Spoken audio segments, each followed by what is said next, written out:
Live we are. Welcome to Plat Chat VALORANT episode 215. Now, due to unforeseen tech issues, we will be not talking about any of EMEA this week. Really sad. We're also going to boot all of the EMEA people off the show halfway through and just kind of figure out what we're going to do with the first map of whatever we're talking about. So only Chobra will be left, actually, to carry the rest of this broadcast, which is... Yeah. I hope you're ready for that, Chobra. All right, yeah, I'll do my best. I'm sure it can't get any worse. How have you been this week, everybody? Well, it's been, I feel like, a stressful week of games. There's been some wild stuff happening, but there's also been some unbelievable bangers. Like I feel like there's been some matches that I haven't enjoyed as much since Bangkok. I've been really getting into them.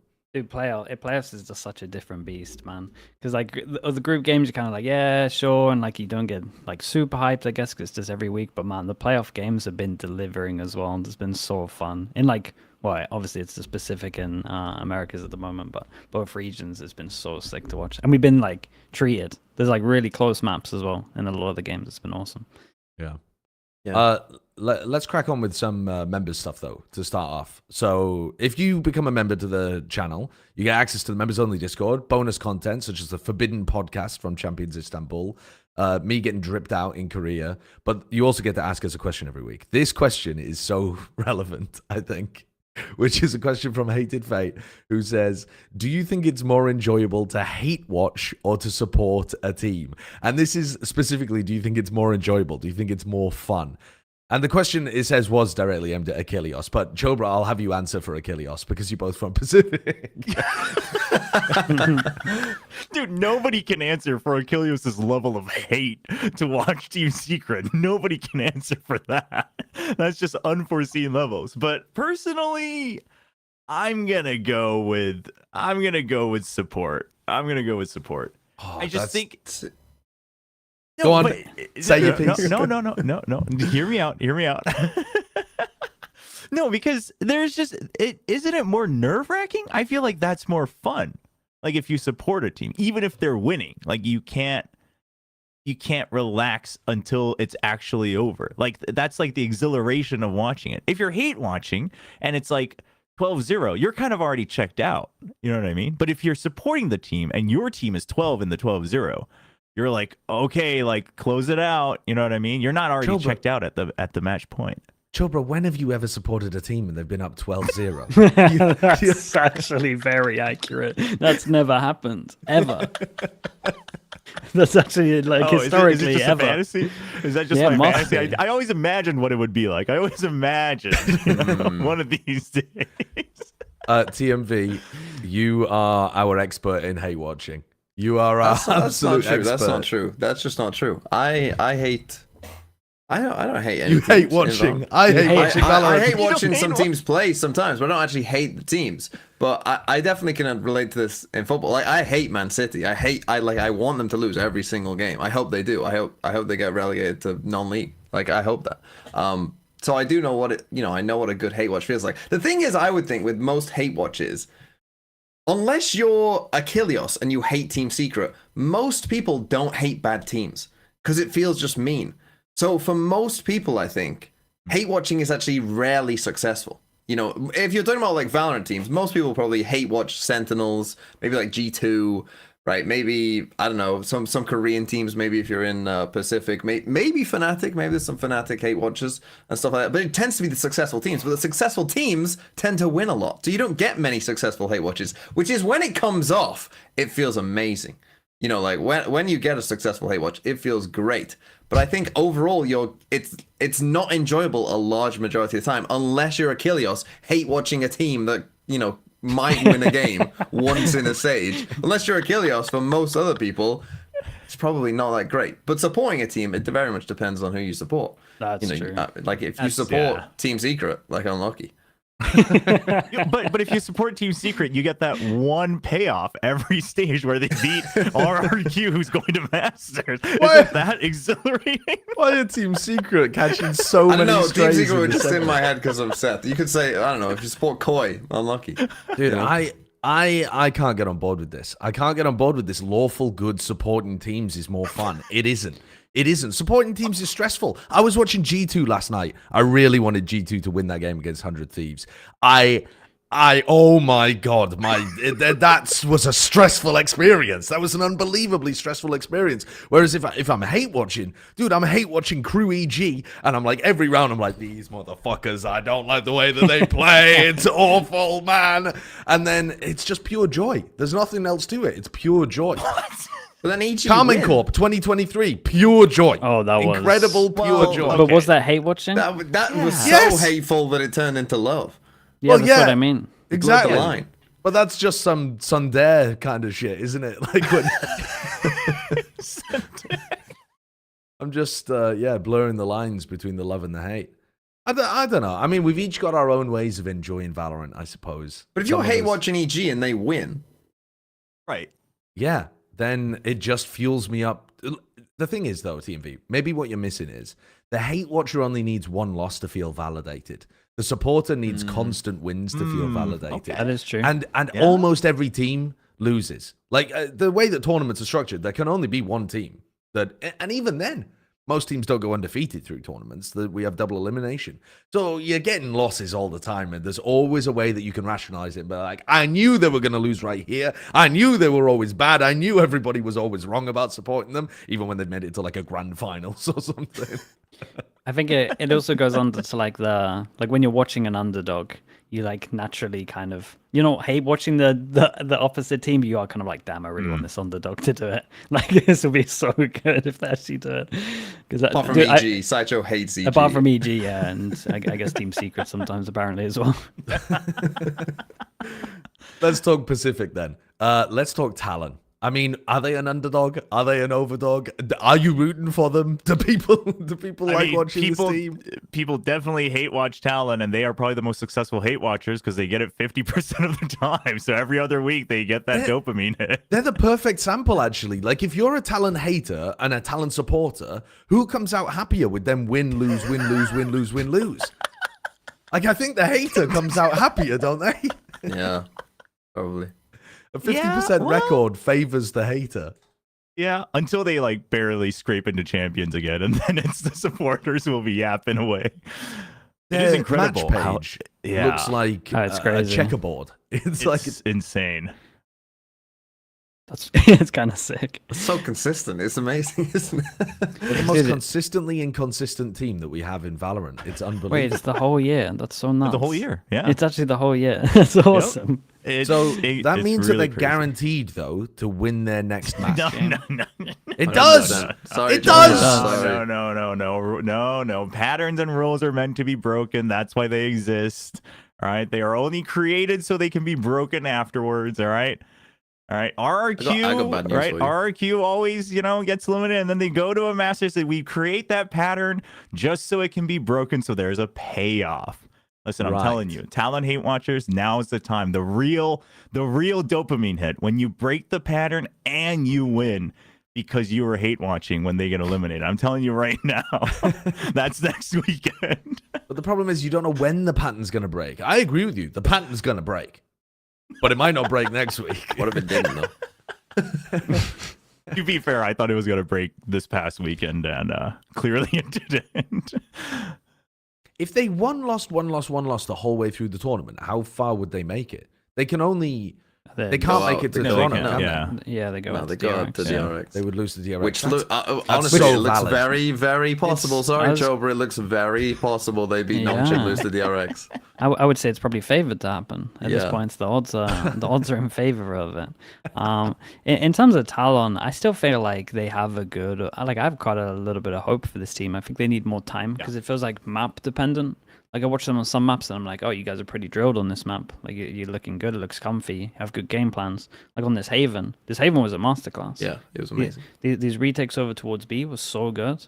This pistol, this attack pistol that they did, where they like went up towards B, faked the B, and then they put the deadlock wall, and then blocks the rotates for when they go over towards C. So it like really looks like it hit, and then you got to deal with the deadlock wall. So you have that you just isolate and make sure they can't really fast flood over towards C because everyone's the wants to rotate is probably in B. So Like these kind of rounds are like really, really nice. And again, the whole defense was awesome to watch. I feel like the B retakes were some of the best we've seen. Like this whole deadlock Teo combo was awesome. Which gives me a lot of hope that they can get to this level on other maps. I think they just need time, really, is what it feels like. And obviously they're having a rough time with the whole crew situation as well. So yeah, it's just a time thing. I don't think they're gonna. I think what we said, they're gonna lose to DRX, but stage 2, I'm probably backing them to go to champs with what I'm seeing. I feel like they have the potential if they can get these maps to a good level. It depends on champs points. Maybe actually they don't have a good enough start.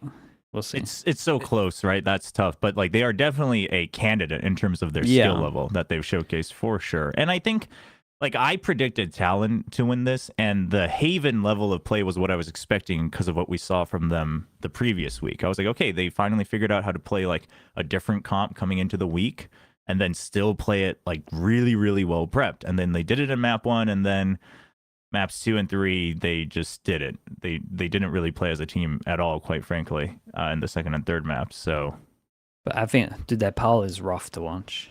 Like I think they had to, I think they had to 2-0 this because PAL they have double Sentinel and they started on attack, and I'm watching their attack and it's like, guys, you can't do anything. Like you watch them, and they just can't get any map control anyway. So I think that maybe they should take out one of the Sentinels for Teo. I think that will help them a lot on attack. I think they actually have like comp issues on PAL in my opinion. You're gonna get like 3 rounds on attack maximum. This is classic Talon though. This was like, in a series, this is maybe like the best map to the worst. Like the level between maps was higher than you will see almost anywhere. Because like you said, the Haven was a masterclass. Like it felt like both.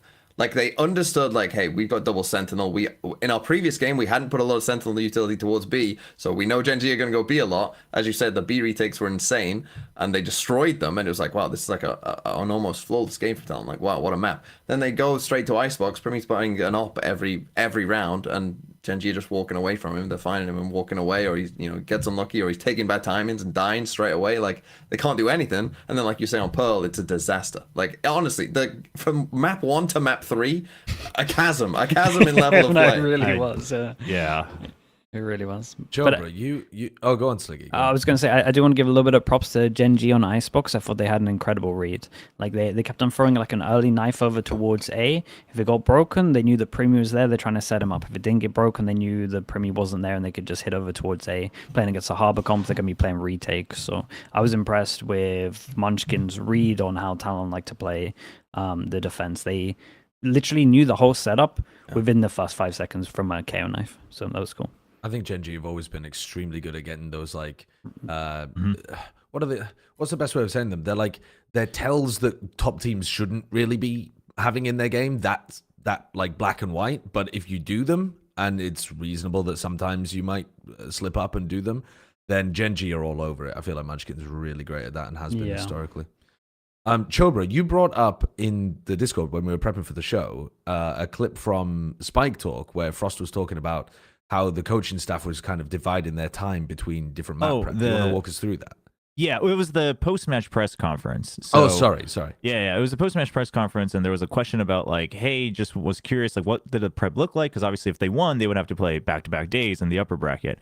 And Frost, just went out and said, like, I'm lucky to have Jovi because we just split the matches. So I prepped Gen.G, and Jovi prepped Boom.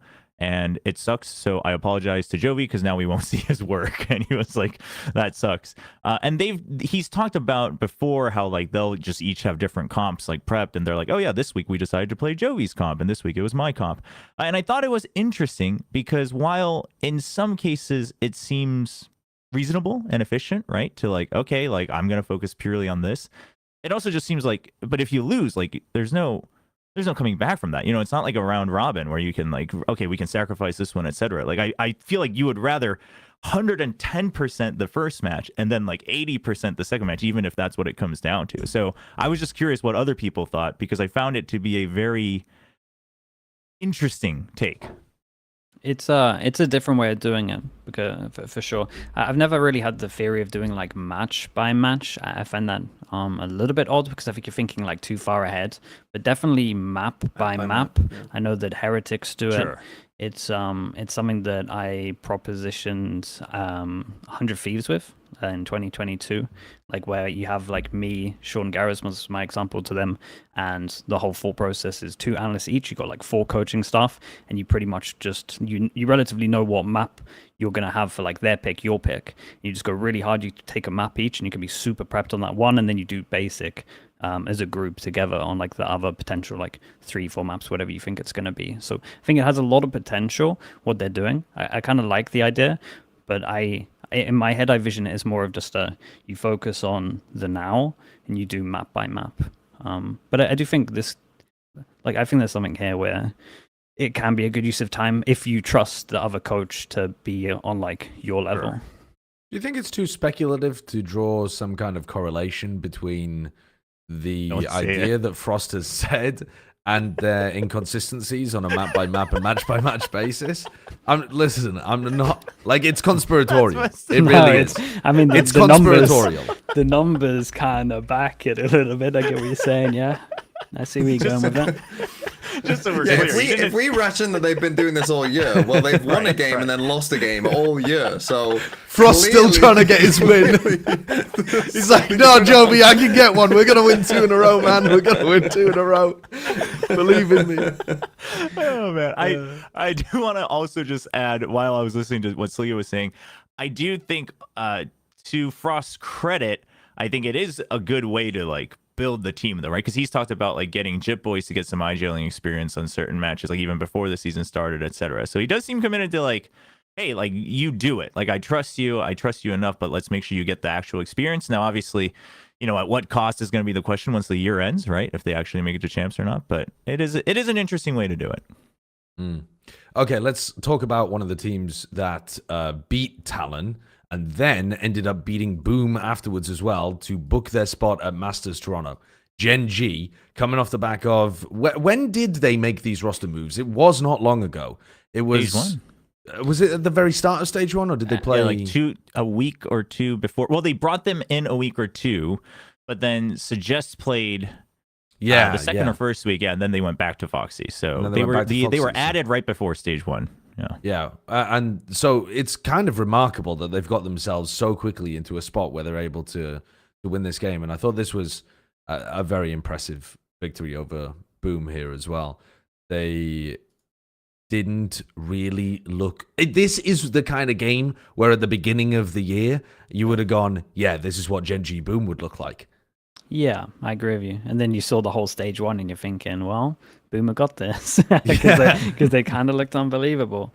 But this is like Gen.G are getting stronger and stronger. Like when I look at them, I kind of compare them to a little bit to how Heretics is looking in EMEA, where it's like they're slowly getting back to the old form. And like each week by week, you're like, oh yeah, no, I see it more. I see it on this half. I see it in these rounds. Dude, that like fast kill diff was crazy in this game. Karen instantly like he looked amazing. Yeah, like first round as well. He's like shouting. He's like really trying to get everyone pumped. Like within the first 3 rounds, they're like really getting everyone motivated. So that was cool. Dude, their post plants and split were good. I was just really impressed, to be honest. I do feel like Boom melted. Like, I do think they crumbled a little bit. I think when you look at Boom in stage 1, they had a 71% pistol win rate. Obviously, they won 2 out of 2 here. But I do think it is very telling that, in my opinion, this is a team that has to get the op out early. Like, when Famous doesn't get this op, I think they struggle a lot. I think he is a must-have op player. And they got the op out round 7 on split on defense and round 6 on defensive ascent. That's too late for someone who like primarily relies on an op. They also on ascent, it was already too late. Yeah, too late on they got 12-0'd in the first half. Yeah. No, it was though Famous's worst game, wasn't it? It must have been. He just looked like he had no impact the whole time. Yeah, I mean, but that's what I'm saying. I think that they've relied heavy on like pistol snowballing, getting that money. They don't have to like do the 100 Thieves thing where they think about it early, save the 400 in the pistol round so they can get that op early. And I think that's something that you can't constantly rely on winning the pistol round, so maybe they have to think about it. But overall, they played so different to how they played. There was no confidence. This is in those interviews with teams, you always hear teams and like coaches like, oh, we're playing not to lose. That was what this is. Like everyone's scared to make the play because they don't want to cost their team the game. But it's like, dude, you got to play how you're playing in practice. You got to play how you're playing in the officials. You got to play your normal game. You can't go like. You can't have that hesitation of, oh, I don't want to do this because I don't want to lose this team the rounds. You got to just go with whatever you would do normally. Otherwise, it's too different. And dude, just the confidence levels from some of these swings as well, like not committing, like halving it, trying to tuck back in, and then you're getting hit by a bullet, so you're caught out in the open. It was just, this was like one of the biggest crumbles we've seen, in my opinion, from Boom. It also, one of the reasons why it reminded me of kind of like, well, I agree very much with your comment about Heretics, that it feels like almost a return to last year. But part of the reason was, too, that it felt like the same three people just absolutely on fire, like the core of the team. Obviously, you don't have Meteor with the squad anymore, but you had amazing performances from Texture. Karen was completely back. He talked in the post-match interview about how his form feels like it's been in a slump recently, and so he wanted to just like hype up his teammates coming into the game to add more intangible value, which you could see right from the beginning. Like, dude was screaming. I was like, what the like, why is he so keyed up to destroy Boom? I think 12-0 them is like, does he have personal beef with these guys? What's going on? But he's always been like this, right? Yeah. Playoffs, important game player. Like better performances. Yeah. When it really matters. Yeah, I would say so. Yeah. Yeah, he's really grown into that kind of Gen.G style, basically, right? Like when they're pushed to the edge. Like the Gen.G guys always joke about like we play better when we have everything to lose. Like even in like backstage or when they like drop a match or they drop to the lowers, like they're always like, all right, yep, this is where we really get going. And I think this time, even though it was the uppers, just given the trend, right, and it's Boom and whatnot. I think Master's ticket on the line, obviously that all came into fruition. But I think you're exactly dead on. I mean, I think Boom finally felt that they had something to lose, whereas before, obviously, they were the underdogs. Like, even if you were 4-0, it was like, all right, well, it's kind of exciting. And now it's like, all right, you just have to win one to go to Masters. Like, you guys can really do it. And everyone's eyes are on Boom. And it's like, oh, shoot, like, we cannot lose this. And on top of that, I think Gen.G, I would almost say that they've adapted finally their last year's like style to this year's meta. Like they were much quicker. They were deathballing a lot more. And I think that probably caught Boom off guard too, because Boom seems to rely pretty heavily on the ante they do on teams' tendencies and styles. And I think they just, they lost too many rounds in the beginning. And then you don't have the op, you don't adapt well enough. Like Sliggy said, they rely on it, but it's not just that they rely on it. Famous like absolutely has the best numbers on the ops in Pacific. So they need it like 100%. It's a must win. My Foxy9 hater arc is also over. It's come to a close. Yeah, you enjoying them? I think he's not. He's just wrong. He just finally has to accept that. No. I feel like what I'm noticing from him now, though, is that he's not making the like brain off decisions that I used to hate when I was watching him. He feels like he's still able to get some value out of his really good aim, but he's not just playing like what I hated when I was previously watching Foxy9 play with this team and play previously to his. He either played the same spot over and over and over again without really changing it up too much, or he was just doing kind of stupid stuff, like when he's on an anti-eco or something, just like running in and taking silly fights with a rifle or being out of sync with the rest of the team. And I feel like they've tightened that up enormously.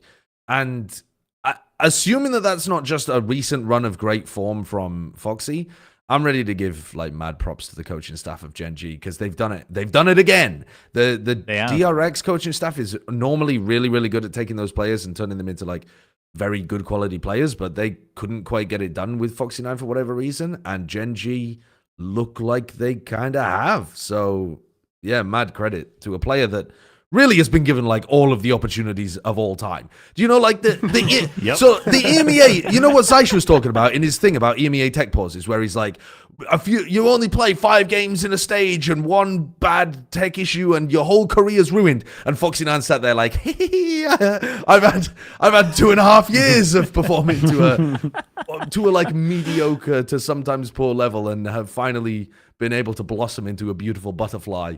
It's incredible, but like I feel like he's there at the moment. He's not Meteor, but he's there. No, he's learning.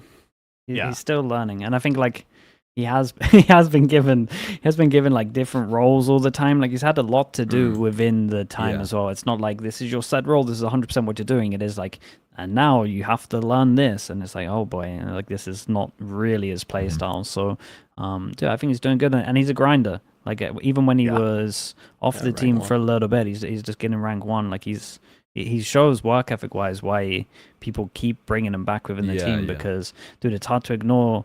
Like young kids that are mechanically gifted that have good work ethic, you can't ignore that. Like they're gonna eventually get there. I wasn't originally thinking about this comparison, but someone was asking like, oh, like what do you think caused him to like trust him again? And I was like, well, actually, it's a pretty good comparison to what happened to Simon. You know, Simon gets benched and he goes on a rampage on social media, doesn't practice, asks if he can, you know, skip out on scrims, and Foxy9 gets benched and he reaches rank 1 on ladder, right? Like there's a pretty stark difference on the attitude, and I think at that point you have to give him another shot because you know he's mechanically gifted. But I also thought it was funny that although they lost that map when they were playing against Talon on Haven specifically, like that's the map he was still always playing the same location on defense, like on Seaside and stuff. If you go back and watch, there's actually several rounds where they just leave Ash to anchor and Foxy9 to like hold with someone else. But if that's the adjustment it takes, like you're playing to what your player is good and bad at, right? It's like, okay, like we can't trust him to just hold that one area. So I thought it was a very, very intentional and apparent improvement. I understand the glaze you're giving as well, though. But like, if I got benched from VCT, I could hit number 1, like on the ladder. Like it's just about the free time that you've got available. Okay, I'm really busy with other stuff, and so obviously I can't hit rank 1 on the ladder. But like, if you fired me from all of my jobs, I'd be there. You calling me out, Sideshow? You calling me out for not reaching rank 1? You're gonna be. He's calling out every viewer right now as well. Everyone watching this. Why you think all of our viewers? You think all of our viewers are unemployed? Just neats? Just an army of neats? Dude, no, you're gonna be rank 1 Claire Obscura player. Sure. There you go. Yeah, I'm gonna speedrun that game. I'm gonna be at AGDQ speedrunning Claire Obscura. That's right. I got a final question before we move on. Boom Esports, are they going to make it? Because they're a 5-0 team. I mean, we might see some other undefeated teams not make it. That is still a possibility that we'll talk about later. But in Pacific, Boom had their opportunity against Gen.G, win 1 match and you in. Now they need to win 2 matches from the lower bracket without losing another game. So they need to beat the winner of T1 Paper X, and then they need to beat whoever the hell it is afterwards as well. It's so tough because, like, there are some good teams in the lowest here. You know, I mean, sorry, Chobra, not Nongshim, but most of the others, you know. That's insane. But, you know, like, you got some heavy hitters. You got T1 and DRX, you know, perhaps as the 2 that everyone mostly would look at here. Like, beating both, like, whoever comes out of this lowest to make it is definitely going to deserve it, because they're going to have had to have beat some pretty good teams, whoever it is. So it's, I would say, what's your chances? Give some kind of percentage and some reason in there. 20. That's 20, as in like could they do it? Yeah, because we've obviously still seen, like, if they do revert back, and the problem is that I'm worried for them though is, like, they're now having to come off a loss for the first time in a while. They're now in like a high pressure situation that, you know, they probably haven't been in since Ascension final, which they lost, but happened to get here anyway. If they had a 50-50 of winning both matches, they'd have like a 25% chance of making it. So you're kind of implying that they're going to be underdogs in one of them. Yeah. That's what I think they are. I think it's pretty fair. And the problem is as well, they're in the way of the train. And that's got too much momentum. So it's like what Trent was saying the other day in his interview. They're just in the way. They're in the way of the train. And when that train's got too much speed, it's not gonna be pretty. It'll go off track and implode. Has it got any speed at the moment? Yeah, 2 wins. There's a lot of speed in there. Okay, so the last win for Paper X was on the 19th of April, which is 9 days ago, and they don't play until the 3rd of May, which is in like a week from now. Yeah. No, that's in like 5. That's a long time for the train to decelerate. Think of how much coal you can shovel into that engine within 9 days. Like, it's gonna be unreal. Oh my gosh. Slicky's got everyone just working away on his railroad. He's like, we need more tracks. And they just all keep hammering away, just slaving away. No idea what they're building towards. And we have no idea where it's going, man. He's just headed out west. He has no destination in mind. Yeah. All right, let's move on from Boom then. Let's talk about T1. They're also in the lower bracket. They're another one of those dangerous teams down there that potentially Boom would have to face. They lost to DRX. I can't remember what we predicted, but I think a bunch of us did go for T1. Yeah. I went It was for 3-1. Yeah, Seth Seth went DRX. for DRX. Right. But I think TMV, you weren't on the show, and you I said you wanted would on have there, and I've predicted been DRX. the T1. I've been the T1 doubter You've been the for a T1 while. doubter. Well, Yeah. but this game though, how do you feel about it? Because it feels like on the VLR page could have been a 2-0 for T1. Both Could have maps been. went to OT. Easily could have been. Yeah, this was a strange game, I would say, overall. Like, very back and forth, very close. And that's the thing, when you've got these teams, and obviously you've got incredible players on both sides, so like every so often it's like, oh, Hyunmin just hits a 4K out of nowhere and wins a round for DRX, and then, oh, here's E2, winning a round, or whoever. Like, it felt like that was the case a lot of time, and obviously it was extremely close. It was kind of strange in that there was parts of both maps for both teams that I liked, and there was parts of both maps for both teams that I was like, nah, what are you doing? That doesn't make any sense. Like, T1 on Fracture would like start every round, it felt like, in the same, like, 4 north side, 1 south side, like every single round.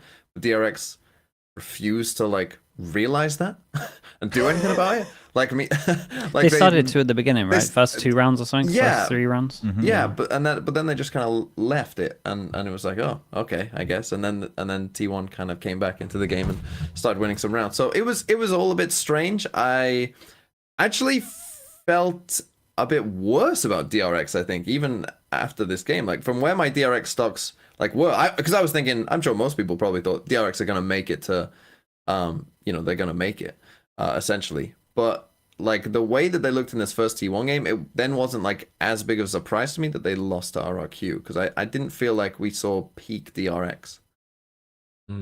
Yeah, I think that's fair. I think we saw peak Mako. I mean, Mako. Oh, Mako had some incredible moments. Dude, Yeah, Mako's so good, man. It's so consistent as well. So yeah, I mean, Mako was good.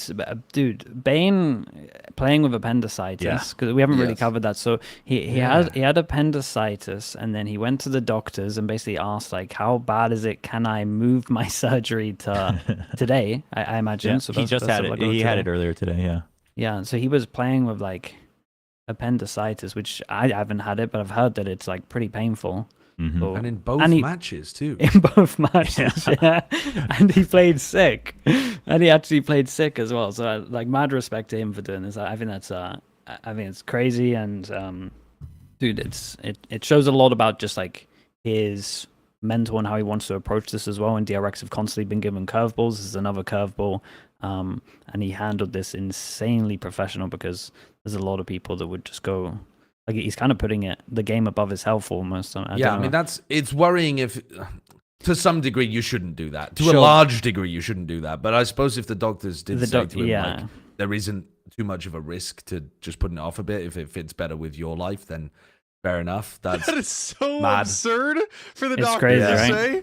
Because for those who don't know, appendicitis is like an infection in your appendix, and if it gets bad to a certain point, you get Crohn's You can die, right? disease. You can die, Yeah. but if you don't die, you can get Crohn's disease, which is basically a lifelong element. So I cannot believe his really doctors bad let him chronic do illness. that. Like, oh I mean- my god. Yeah, we're not in the room, so I guess we don't know how much he like persuaded them or Yeah, whatever. yeah, that's true. Very So, true. But Who that's, knows? But like this, by the way, is the perfect moment to bring Flashback back. If Is Flashback, it? I mean, but I mean, if they had not parted on disamicable terms, and if Flashback was available, and actually, like a mean, sixth so person he's like, on I'd the rather roster. play with an open chair. Yeah, It Jeremy's is- probably like, Glow, just warm up, get back in there, man. Like, at least I know you'll play the game. Like, I'd rather risk Bane having sepsis and die than play with that guy again. Like, you know what I mean? Like, it's kind of crazy that they did have a player only a couple weeks ago that could have filled in for this, and they were he's on the in academy such a bench bizarre now. situation. Yeah. It's mad, dude. DRX, I'm telling you, this team have had a mad year already this year. Like, there's just so many curveballs non-stop, and it must have been so weird. Like, Tommy's just like, yeah, no, it's fine, Flashback. You can go to the academy team. Let's cement that in. And then like 10 minutes later, Bane comes in. He's like, well, I've got appendicitis. He's like, God, for God's sake, man. Kind of a normal day out here. Focusing on T1, dude. I did some stat research. You want to hear this? Because I've been talking about this a lot this year. Double duelist against single duelist, okay, for T1. Double duelist win rate this year for T1, 72% win rate on double duelist maps. Solo duelist, 42% win rate. Bruh. That's a big difference right there. Big difference. Do you think, though, that stat would continue if they kept playing double duelist? So the implication of that is you'd be able to keep that up and it would be better to play double duelist. But there's probably a reason that T1 are moving away from it. It's probably because people were starting to make the right adjustments against them. They felt like they were falling behind in the meta. The meta was going single duelist direction. But do you think those numbers are large enough to just be like, stick the route, man? Well, I think it's map dependent. So where is Lotus? So 3 of these losses is recently on Lotus because of the double duelist wasn't working there. So I think that map for sure, something has to change. But I don't know. I think if I'm on this team, I'm trying to make it work on as many maps as possible, or at least look at the issue of like, how are we losing so bad with one duelist? Like what is it's a 30% difference. So it's at least something that I would look into because I only think the Lotus, from what I've seen, needs to change. And obviously they did change that this time, and it was a close game. I think they lost double pistol. So it's not like the worst example of the solo duelist, but I just thought the stats was interesting because I've been harping on about it this year, how they just solo duelist doesn't look good for them, which is weird considering Meech is a beast on Sentinel in the past. Yeah, it is also just weird that they had all this time to retool and discover, like, they're pretty good, like you said, they're pretty good at figuring out what they're good at, as they proved at Bangkok, right? Like, you know, playing comps. And then eventually what they figured out was Yoruteho Breach. And you put your world-class 2-time Masters MVP player on Tejo all of a sudden, right? And like, it does not look like he's comfortable. Like, I get the theory, right? On paper, like if I saw this in week 1 of stage 1, I'd be like, okay, yeah, you know, like Meteor's a fragger, you give him a little bit, you know, self-stun, and then he just has to do kind of default salvos and he's good to go. Like, that makes sense, but it didn't look good. Meteor did not perform well this match at all. This was his worst performance by far, like throughout his entire career on T1. What I don't understand, though, is why not just be putting Itsu on the Tejo and let Meteor play Viper?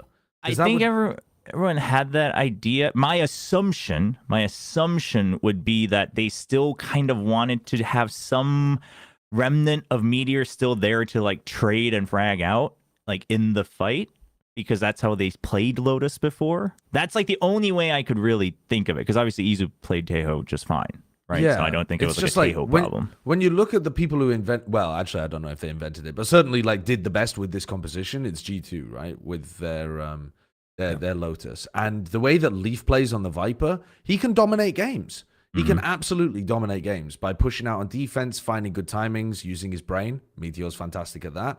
By anchoring sites and by helping support them on, you know, a rubble fight occasionally, or by anchoring C. Like, Meteor's just going to be good at all of that stuff. It does seem bizarre to me that they wouldn't be trying to copy it.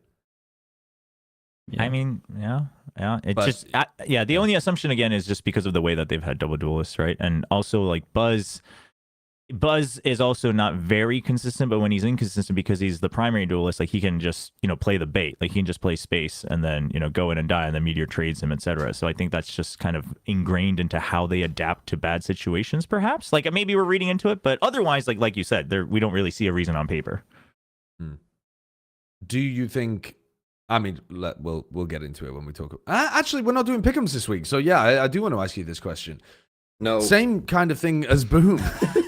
Are the winners of Masters Bangkok going to be going to Toronto? They're not. Slinky's not saying yes because he's coming up. They're coming up against the train. The train, yeah. There's in the way. I'm a doubter, so Joel, it's you. You know, You're listen, an fan. None of us. We all have biases against them. No, hold on though. Regardless, because because it's so hard, I was saying people have been asking, right? And I'm like, okay, if I divided the 6 into 3 that I think are more likely and 3 that aren't likely, right? And let's just say it's my bias talking, and we can remove Nongshim from the top, so only 2 teams to go. T1 isn't one of them, right? Like if I picked 2 candidates to be one of them, it would actually, and I hate to say this while Sliggy's here, but it would actually be DRX and then PaperX, because I think PaperX either flops or goes on a run. It's one or the other for that team. So to me, it's either the consistency of DRX or the nonsense of PaperX, or just the better team that's Nongshim. So it's like one of the 3. Nonsense is a strong word. Jesus. Right. But I don't, because here's the thing is that, like, let's say T1 beats PaperX, right? And then let's say they beat Boom, which I think is probably believable. It seems on paper most likely that they'll meet DRX again, I presume, right? Yeah. Like that's what everyone thinks. And I think DRX, unless, I mean, it could get close again, and that's technically a 50-50, but I think you still favor DRX's consistency, because either T1, goes into panic mode and goes back to double duelists, similar comps that they've seen that DRX can now adjust to and have run through, or it's default comps, which DRX plays better. The thing that I would say if I take PaperX out of the equation is T1 are at least getting rid of Icebox, so that's like really good. And this was a very, very close game. So I don't think it was also an unusually crazy. poor game from Meteor. I mean, Insanely, yeah. Yeah, it's he was bottom of the ADs, of the stats page. He wasn't under 30 kills.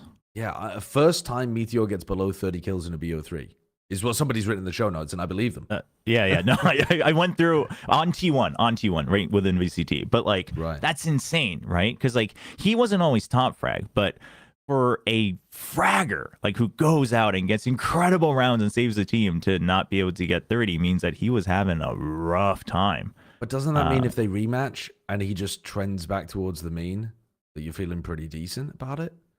No, pretty unlikely he underperforms again, isn't it? No, I don't think Meteor repeats that performance. I don't think that happens. But also, I mean, you got to give it to DRX as well. I mean, they had to have Bane just stuck in B tower on Fracture the whole time, just holding with a shorty or whatever gun, because dude had to just focus on one thing, and he played it very well. But I'm saying DRX also had to play with the other side of things too. So I don't think you can take it away from either team. But also that doesn't really make me favor T1 in the rematch, I guess is where I'm coming from. Okay. I feel like I don't feel confident with any of dude, it looks mental down there. It's very hard to call this. No, that's true. But it's not because everybody's bad though. It's because they're actually legit. Yeah, variable. It's because there's variable, but also there's a bunch of teams that could make it. Yeah. And how do you feel about the APAC format, by the way, the Pacific format, where they play all of the upper bracket games? We find 2 teams that are going to Toronto, and then basically the low bracket is just run straight from the beginning like a gauntlet to find the final. It's like running an LCQ, basically. I really like it. It's very similar to an LCQ where a team had a run. You are right. It is very, very similar. I'm not going to let this guy talk. Actual format-wise, it is a bit weird, yeah. It is a bit weird. You should at least play one of the lower bracket games, surely. Really? I mean, if it was 4 days, sure. The reason I like it is because now there is, on paper, always a benefit from coming down from the upper bracket, right? Because you don't ever have to weirdly play back-to-back days. There's always more stress on the lower bracket, which I think there should be. The person who's making the run. I don't think it should ever fairly reset for the person making the run from the lower bracket until it's the lower finals or lower semis. So I think it's better for the players for the reasons that you've said. I think it feels a bit weird for the viewers because you get an almost immediate, day 2, you're peaking, holy shit, these teams are going to Toronto. And then you're right back down to the grind back up to the top again. And I think it will be fun to watch the gauntlet style LCQ-esque who's going to take it. But you are setting yourself back a long way again before the run to Toronto, which feels a bit weird. Yeah. But yeah, it's intriguing. I just saw people commenting about it as well and talking about the fairness of it and what they favored. So thought I'd run that past you. But let's talk about the Chobra curse, shall we? We've got to talk about it. As soon as Chobra... I mean, we don't know yet that the Chobra curse is fully enacted because Nongshim are still in the running. It's possible that Nongshim go on a crazy run and they end up being the other team that makes it to Toronto. But what we do know is Chobra abandoned RRQ and they made their first ever global. That's what we know for a fact. The cherry picking of stats is crazy. Well, this was the first one. You were still an RRQ fan at the start of kickoff. So this is the first time that you haven't been there, and they've made it. The first ever time. Even the coaches spoke about it in a post-match interview. Yeah. Dude, I can't believe he did that. You are Can't powerful. Ay.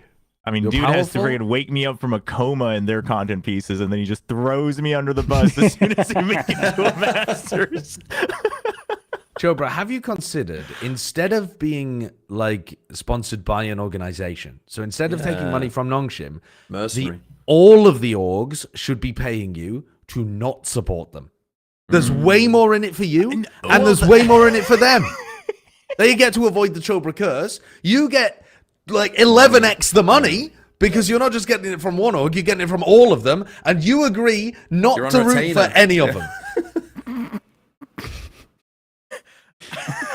Well, what do you think I can make? Dude, I think I reckon a good amount. I think stats are there. the more you hype it up, the more that you start breeding the superstition and making You it a should be reality. hoping that Nongshim lose. You should be like, I hope they lose. It's good for my brand. And then just pick the team you think is going to shit the bed the most in stage 2 and go get signed by them. And by the end of the year, you will have a cult following of people that just know you as one of the horsemen of the apocalypse. You bring plague and pestilence. Listen, I'm not gonna write it off. All right, we'll keep it on the table. We'll put a pin on it. We'll revisit it after stage 1.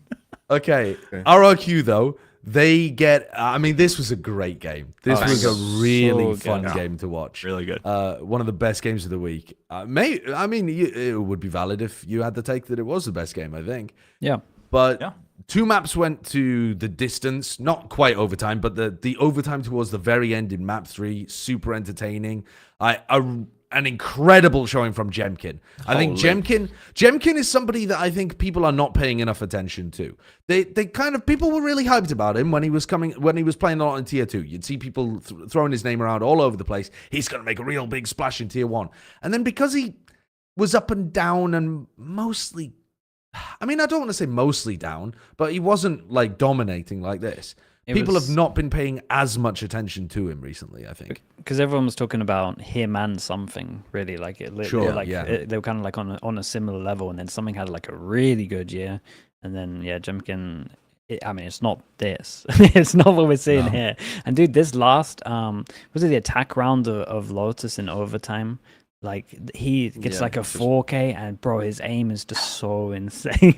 It's so insane. But I will say the teamwork that RRQ use like to support him is like really good as well. Like, for sure, individually, this guy's a monster at the moment. Like, you don't want to aim duel him, but I do feel like Crazy Guy and Monyat, they're having like really good supportive util to actually like back it up, and that's when Yoru's are thriving at the moment. Like, when you got those.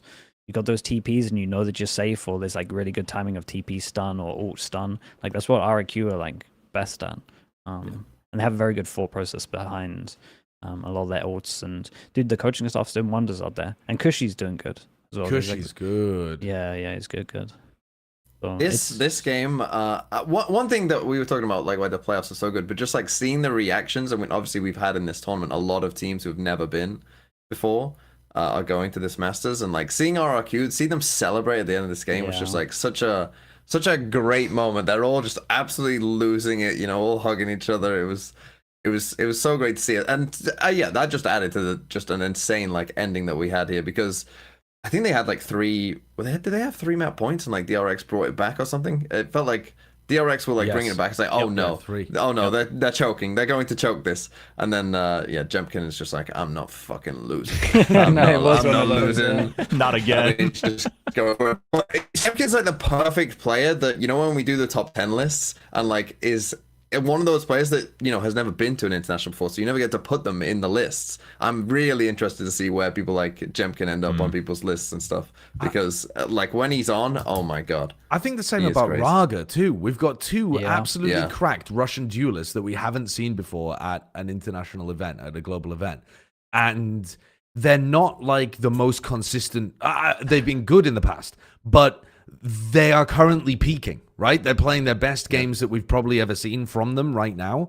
Sometimes those players don't keep it up going into the global, and you look like an idiot when you put them at like top 5 in your rankings. And sometimes you put them at like a top 5 and they end up being, I don't know, the player of the event or something, and you're like, oh, well, I thought they were good, but I didn't realize they were going to keep it up and spank everybody. So it is going to be sick to see them play a global. I'm excited to see him play, and like what TMV was saying, dude, we're getting so blessed with like these playoff games that are like close, so you get to see that proper reaction. Like normally when you kind of stomp, we saw it in the Gen.G game, like at 12-0, obviously it was the Ascent. It's like it's settled in already. You knew you're doing it. So when it's like this, are we going to make it? Are we going to make it? And you actually get like that raw emotion. It's just the sickest thing to watch. It's like the best possible outcome. And we've had a few of them this week, and it was awesome. Icebox was not close. And that's one of the maps that's kind of surprising that DRX have kind of disappeared from, because it used to be a map that they were hyper comfortable with. At one point, it was probably their best map. I don't know. That was quite a while back, but it was a map where they would be very, very strong on it. Not with this exact team, obviously, but so much of DRX keeps the coaching staff, I feel, keeps a lot of the same strengths from roster to roster. When it comes to DRX, how did you feel like they performed in this game? Did it feel winnable for them? For me, when I was watching, it did feel kind of like they were the underdogs that required insane plays from Hyunmin and Freeing and stuff to kind of get them back into matches. Well, this specific match. Yeah, I think on that day for sure, they were a bit more reliant or needed more heroics, right? Just even result-wise, but even before that. I don't think they were as fluid as we're often expecting them to be, right? In terms of like their macro and their movement and positioning. Freeing was also, it took him forever to warm up really back into, the I'll just frag out with whoever with a sheriff, right? That we've seen him all year. So I think there was a combination of things. Again, I'm very curious, once Bane recovers, like going into next week, how they play, just because it did feel like they were accommodating him a lot in the position that he plays on the map. And they were trying to work around that a lot. So I am very curious. But obviously, that's neither here nor there. They had to play with it. They did their best. But I think RQ plan-wise just looked more ready. Oh, for sure. I didn't mention this earlier as well, but it did really feel like they had a hard read. Do you think part of that is Estrella calling for DRX? Because I think they looked a step ahead of DRX in this whole game. I think, I can't remember exactly which map it was, but I think it was Lotus, where I felt like everything they were doing, RRQ had the vision of exactly what was going to be going on. They were always one step ahead of them. Estrella also was not fragging particularly well, so maybe that was part of the issue, like his bandwidth was overloaded. But when they have a caller that has quite a bit of history with the team before, it makes me wonder. It might be that. It might also just be... we've spoken about it a good amount here, where it's like DRX time limitations. Like they haven't had that much time, so like their strat book should be relatively thin, which means that you can maybe have easier reads. I feel like Warbirds, who's now on RRQ, has like historically been incredibly good at anti-stratting. When I still like watch a lot of his game plans, so again, we don't know. We can kind of just speculate from the outside, but I would like to say that a lot of that's on the RRQ coaches. Just and then again, just time on DRX not maybe having the biggest strat book, just because of the curveballs again. They got stuck in a lot of situations like this. Yeah, this was a crazy good round by RQ again. Though. Just like the read of like, oh, they're gonna go away with lockdown Viper Spit. Let's go triple flank our own lockdown and just destroy them. Like it was a perfect game plan off barrier. Like that's what I was noticing so much from RQ, is that they were like, it wasn't that they had a mid-round adaptation to be able to beat DRX's adaptation. They had an off-barrier call that was anticipating what DRX were going to do on Icebox and on Lotus a lot of the time, and it just worked like really nicely. On Icebox, it was like after, because I think the game kind of went, they shut down over towards B, and then there was like a timeout loads, and then they kind of realized they were going to start spamming A hits, and then they just kept on doing that push behind, and I think that was like in the timeout where DRX were like changing what they were going to do, which was more spams on A. I was like, they're just going to be prepped for spams A here. And they carried on doing the pushes behind, and then they stopped doing the pushes behind. Then obviously you're scared of the pushes behind, so you're not as committed over towards site. And it's just, again, our RQ are very critical of teams at the moment. I think everyone's ult usage is relatively poor this year in comparison to, honestly, like last year. But RQ's ult usage is really good. They're like one of the teams that pretty much consistently have some of the best ult usage that I see out of every team, really. Okay, I think... I can't remember this round, actually. What was going on here? Is this another masterclass round from RQ? Oh, this is when they dashed through. Well, this point felt like a bit of desperation for DRX too. Like you did get some of these kind of rounds where they're like bashing their head against a brick wall a little bit because it feels like RQ have just got the vision, so you kind of get forced to do something weird or goofy. I do wonder also, now looking back at it, it might also just be kind of a mix and clash, and they haven't found the right balance between Mako's preferences and Estrella's preferences. Because if you look at how they used to play in kickoff and going into Bangkok, like they would play pretty loose, especially for DRX standards, right? Where they would just go for hero plays, set up Hyunmin, like things like that. And now it's like Estrella likes to play more slow, like old DRX style. They get to that point where there's 30 seconds left and they're like, all right, well, like we're losing, we got to make a play. And then there's this kind of disjoint between, one or two players that are going ahead to go, loose and fast W gaming style, and then the rest of the team not. So yeah, it could still be that they haven't quite figured out what the balance is. I got one question before we move on. Are we going to get Crazy Guy versus Yay? Dude, God, they would be a miracle. I mean, the fact that might happen. Imagine saying to people at the start of the stage, like, "Oh, are you guys ready for Crazy Guy versus Yay at Masters Toronto?" Like the fact that we're one game away is unbelievable. TMV was we've been co-streaming like a lot of the Americas games, and he's constantly been saying, "Oh, what this is his favorite hypothetical. What do you think has a higher chance of happening? G2 don't make it, or EG make it?" So and now they're playing against each other. Now they're playing. But that's a good hypothetical at the beginning. It really tests your brain. Yeah. And now it's just reality. It's just a pick'em. It's fucking bonkers that we're at the situation we're at in a bunch of these different regions. But let's move on. Let's go to the viewer report card check-in. Last week's Pacific Match of the Week was DRX playing against T1, which is a banging game. It went to OT. I said that we probably voted against the people by going for T1. Yeah, and they ended up going for DRX there. And the people were correct, all right? The crowds. We need to get the people on the show instead of us. We need to swap places within 1 week. So you can vote on the community tab again this week for the Pacific Match of the Week, which this week is going to be T1 versus Paper X. The train begins, sets us from the station. Come on, how many people are on the train? Let's see. This is the real, it's the real test to see just how packed the train is, because it's feeling pretty packed. Like first of all, people are on the roof, man. Like it's a stacked train. Hell yeah. It's a bad train of people on the roof. When it goes off rails, it's gonna be a disaster. Yeah, but it's going too fast. It doesn't matter where you sit in. The videos of peak time in Japan where the guy was like, we're fucking pushing people in. We're pushing them in. Slicky's there shoving people on the train. They don't even want to go on the train. Leave me alone, Slicky. Leave me alone. Get in. Get in. Where are we going? I don't know. Get in. We're still laying down the tracks. I just want Sliggy to know before we move on that what you've caused the Korean fans to bring up this topic, that the trend of pick'ems now from VCT content creators is just to pick a team and go with it, just to push your agenda. You got it though, dude. Imagine someone's doing the same thing for EG right now. They'd be lapping it up. They would. All right though. Sorry, I was setting up that game, T1 versus Paper X, which everyone's excited about. It's a match of the week, but it's not our first one to predict so far. The first one to predict is Chobra's nightmare potentially. It's Talon playing against Nongshim Red Force. Ooh, and we are split 2v2. I thought I'd throw you a bone here, Chobra. I think I agree with you. This is where the pattern ends. There's been too much instability. This is where the pattern ends. Talon believers, though, give me your take. Sliggy, TMV. Apart We're from, in a I don't. chaotic world right now is the take. We're in a chaotic world and we need something to believe in. Something that can withstand the test of time through all of what's going on right now.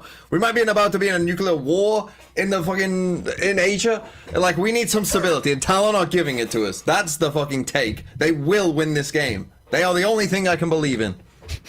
The only thing. Wow. And then they will definitely lose. Yeah, then they probably lose the next one. I just think, again, it's probably like map by map, but I do think the extra time for Talon's really going to help them, because in my opinion, that's like all they need at the moment to get these other maps to a high level.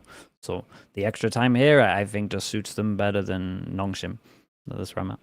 Also, assuming that Jovi does, assuming Exactly. they did the same thing again, and like we get one coach doing one and then the other. Like, imagine Jovi does the second game and they lose again, and he's just doing weeks of prep that don't matter at all. That would just be sad. That'd be very amusing. Chobra, give me the Nongshim Red Force take. I mean, why are you building it up like that?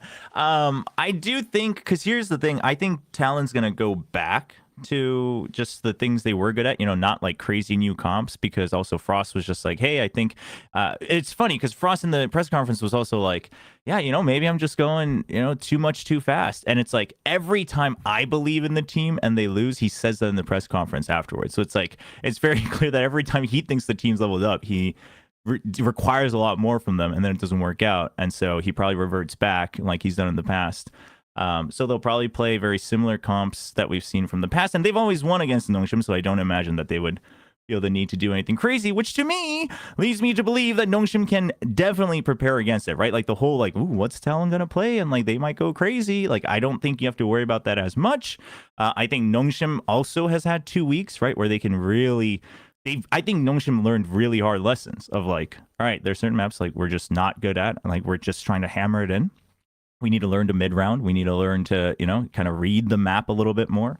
And I think that should be the fix that's needed to beat Talon. That's so funny. The way you're describing Frost there, of just like, he's living Groundhog Day. He like, they win a game. We're so good.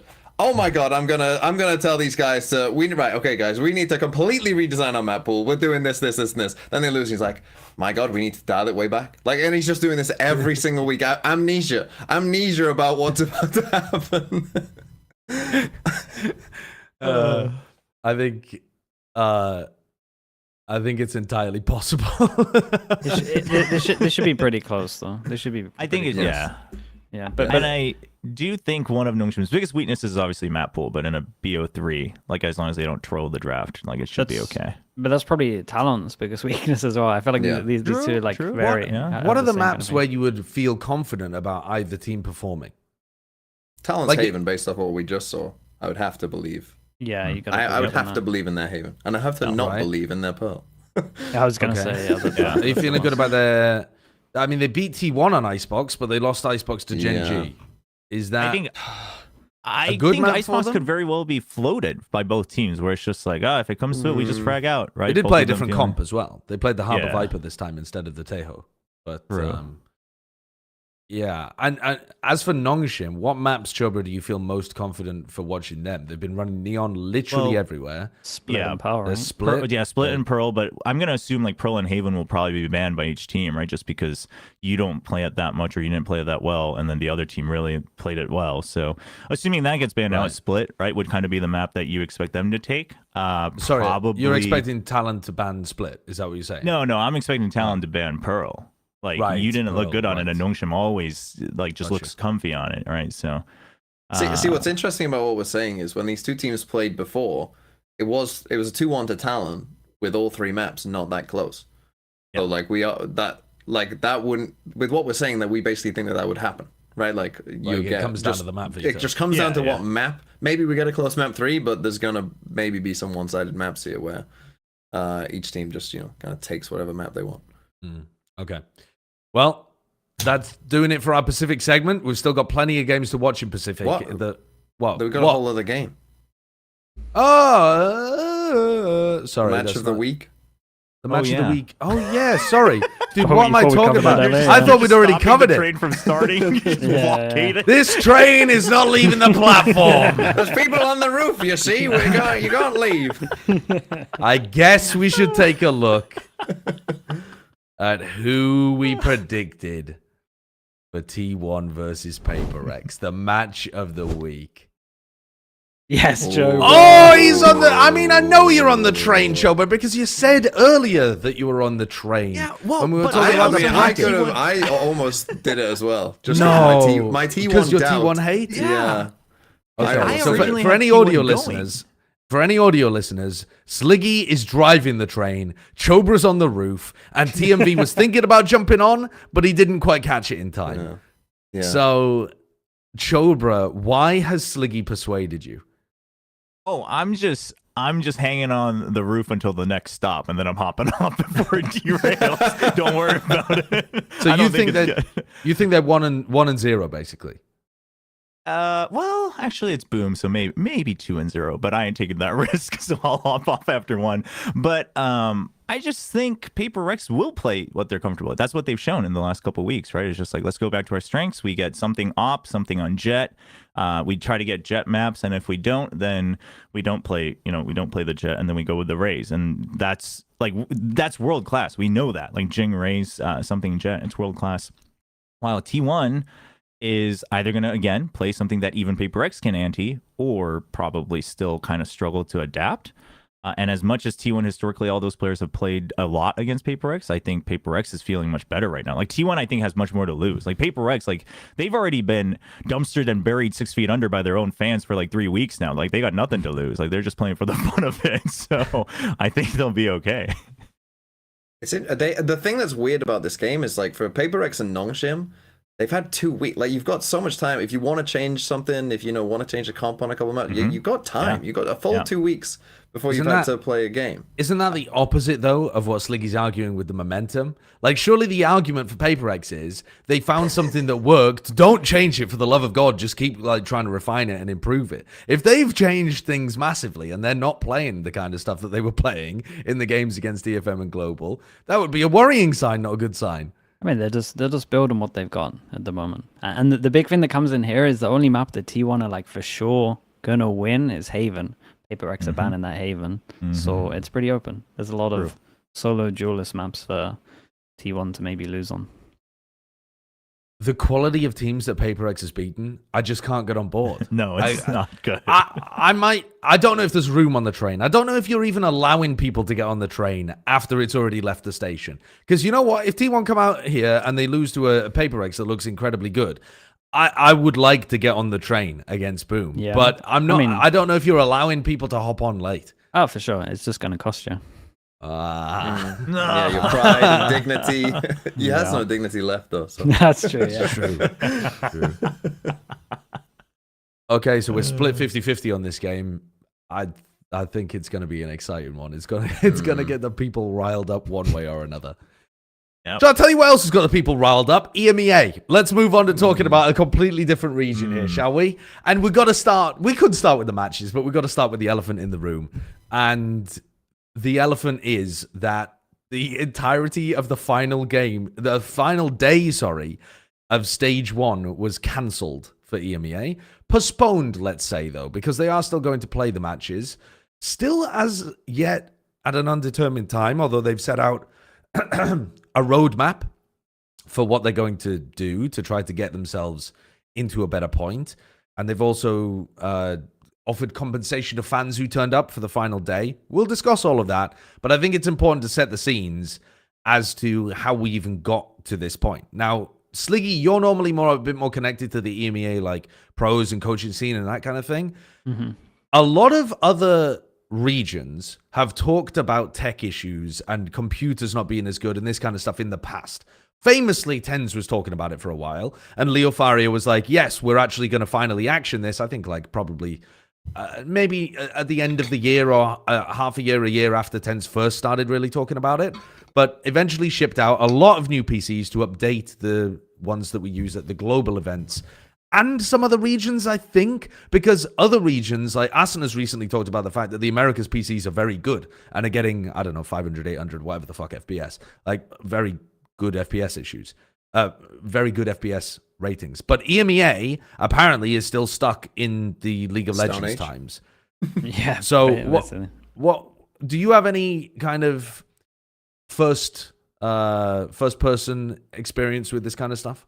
I mean, yeah, when we did the first Reykjavik, like the first ever Masters, we honestly, the FPS was so bad on those PCs that like all of our players were we had an agreement that we were only gonna play like on LAN against like Fnatic and stuff, just because the first of all, the ping was bad because we were in Iceland as well. But second of all, the PCs, just FPS was so low that like our confidence was getting shattered, because like as soon as the smokes go down, we were getting like 80 to 120 FPS, and it was just like essentially pointless. So we actually stopped pracking, and then the stage PCs were like slightly better, but still not good. But we then complained about it, and it was better for champs. So that's a turnaround. For I don't know what it was like in Masters Berlin, but at least they listened to our complaints and they changed the PCs for champs. It still wasn't like insane, but like not what it is now. And then from that, I guess it's got a lot better for like, since Tens has obviously kicked off about it, and again we all kind of privately kicked off about it to Riot at the first Masters, just being like, dude, these are League of Legends PCs, like we can't play on this. Again, another problem that League of Legends has caused the world. Simply a source of misery and pain. Yeah, the game can run on anything. Yeah, and then it just looks like everyone upgraded apart from EMEA. But Which is like bizarre. I don't think anyone's ever given a reason as to why that's happened. They have started communicating a lot more as to like being open about these issues, but I don't think I've seen anything that justifies why EMEA didn't upgrade at the same time as the other regions. Maybe they didn't get a PC sponsor? I don't think they get as much budget for, or whether it's like their own sponsor thing, because it is a little bit harder, I think, for that region to get sponsors depending on where you are, because obviously a lot of different countries it can be a little bit harder. Shouldn't it be the same for Pacific though? I don't know enough about that really, so maybe Chobra does. Yeah, let me wind back for the fans though, Chobra, just before you interrupt. So the reason that it's harder in EMEA is because companies tend to have country-specific budgets in Europe. So they don't have a wide European budget for like, you know, iBuyPower or whatever, let's say. But they have like, iBuyPower is a bad example, but you know, like pick a European company. They'll have a German budget and a French budget and that kind of stuff. And they do stuff within countries usually. Whereas America has like actual country-wide budgets that almost you're comparing. Like America is like the size of the European Union, right? If you're going to compare like to like, it's much easier to access larger pools of money from American companies because they're set up and structured in that kind of way. They don't do it on a state-by-state basis as often as Europe does it on a country-by-country basis, which I would assume that same logic would also extend to Pacific. Right. Normally it does historically, but I think what they've probably done also, just looking at like the sponsors they have and kind of the variation of it, I think they have successfully tapped into companies that have like Asia offices, right? So it's not Korean. They just work off of the Asian base. And then they actually do have a couple additional ones for the Korean side as well, but that's easier to tap into because now, you know, the endemic, especially endemic brands in Korea, are pretty used to, you know, kind of getting that message and being, yeah, we'll sponsor it. So I mean, yeah, and Korean they're tech companies are massive. Yeah, so I think it's just a combination of that. But if it was like Korea, I think VCT would have the same problem, right? If it was just Korea, because it's like, oh, well, we can only get the Korean budget, but you have like everything in-house, etc. It's probably also that combination though, because you have in Pacific, it's still Soup running it. Like every year, it's a broadcast partner that they have a bid for, et cetera, et cetera. So there's probably some other way of calculating the finances to make sure that that can happen and the sponsors that align with it. Whereas there, it's like kind of weirdly co-joint. Like the program is sponsored to play as VCT, but it's the same arena and things like that. Let's move forward then to EMEA's actual issues. So they've been having tech pauses constantly. I mean, definitely the region with the most tech pauses across stage one. Maybe not kickoff. There were some rough tech pauses in Americas and Pacific, I think, during kickoff. But EMEA, like in stage one, has been by far and away the longest tech pauses. Somebody calculated we've lost 7 hours during the EMEA broadcast to tech pauses, which is mad. Karma Corp alone has had 16 tech pauses, 6 of which were in the final match, which eventually ended up getting cancelled and postponed. But before that, they still had 10 tech pauses, which is absolutely bonkers. And none of us on the outside really knew what the issue was, and then there was like screenshots that they were playing online and that kind of thing. So then the head of Valorant Esports EMEA, Daniel Ringland, posted a really large tweet where he was talking about some of the issues that were going on. To provide transparency, he says, we've been experiencing recurring technical issues that have affected gameplay stability when matches are played offline, which is really weird. And then resolving this is very complex because while you're in the middle of a season, the studio is being used, so you can't have time to take the systems fully down and investigate, because it also requires a lot of different teams. They don't have all of the staff on site. Some of them are remote around the world as well. And apparently fixing the issue required everything from network infrastructure to game and client access as well. So I don't even know what that's alluding to as an issue. Like, that's not just bad PCs. That's this was before the cancelled day. Yeah, they did this like before this week, thinking that would fix the issue. That we just need to play online, and then we'll be fine. Like it's just the servers. But then, as we found out, obviously that wasn't the case. But this has got to be a separate issue to stuff that people like Durka have been complaining about, because Durka's specifically been talking about the hardware issues since the beginning of franchising, with stuff like hardware monitor, PC optimization, that kind of stuff, right? Or maybe he's just assuming it's hardware issues because it's stuttering, and they've actually looked into it and it's much more complicated than that. I think it's a bit of both. So if you look back on EMEA, I think they've been playing on online servers since week 3. I'm pretty sure if you look at like a lot of the tech pauses, and normally when they play on LAN servers, they have like the KD under the picture, but when they go onto online servers, they don't have the API of that. Yeah, right. So they haven't been playing. They've been playing online for 3 weeks now for sure. That's rough. Yeah, which is rough. And then I think it is honestly just a combination of everything, because we definitely had like PC issues before in EMEA and Monsters, like Dirk is alluding to. So obviously he's been there for a long time. He's probably had it like kind of creep up, and probably they've said stuff. And then now on top of that, they're then playing online. And I heard something about the Frankfurt servers weren't working. I don't know if it's like routing there. So then they've been playing on like Paris servers or something. So they got 30 ping. And then some of the routing to some of those servers are messed up as well. So it just looks like it's a mix of everything. Makes the game so different. So different compared to that. It's the difference between being able to hold an angle on defense and feel super confident that if I hit the first bullet, this guy's dead, to this guy now has a peeker's advantage. I am at a disadvantage holding the angle. So it completely changes how you want to approach every single round, every single angel. Yeah. And then they, to follow on from that, I guess there's a tweet from Tens as well. I'm not sure if we showed that already, but Tens, who like famously was really pioneering the push for at the global event specifically getting large upgrades, was talking about the kind of history of some of this as well, and also mentioned that this was one of the contributing factors that led to his decision to hang up the mouse, as he puts it. I thought that was so funny as a phrase. Yeah, it is. But also that's a bit unusual, because they did eventually like respond to those issues. And I feel like from everything I've heard in Americas, it's more to do with the like, for example, when people play on stage, they're not just using TeamSpeak or whatever. They have direct audio routing to each other. And so you getting used to that and getting used to what it feels like to play on the stage and adjusting that to your personal preferences takes a while, but it's not necessarily like a tech problem. There can be tech audio problems, but yeah, it's a bit concerning, I suppose, because I thought that Tens had a lot of his issues resolved, and it sounds like there was more stuff that didn't.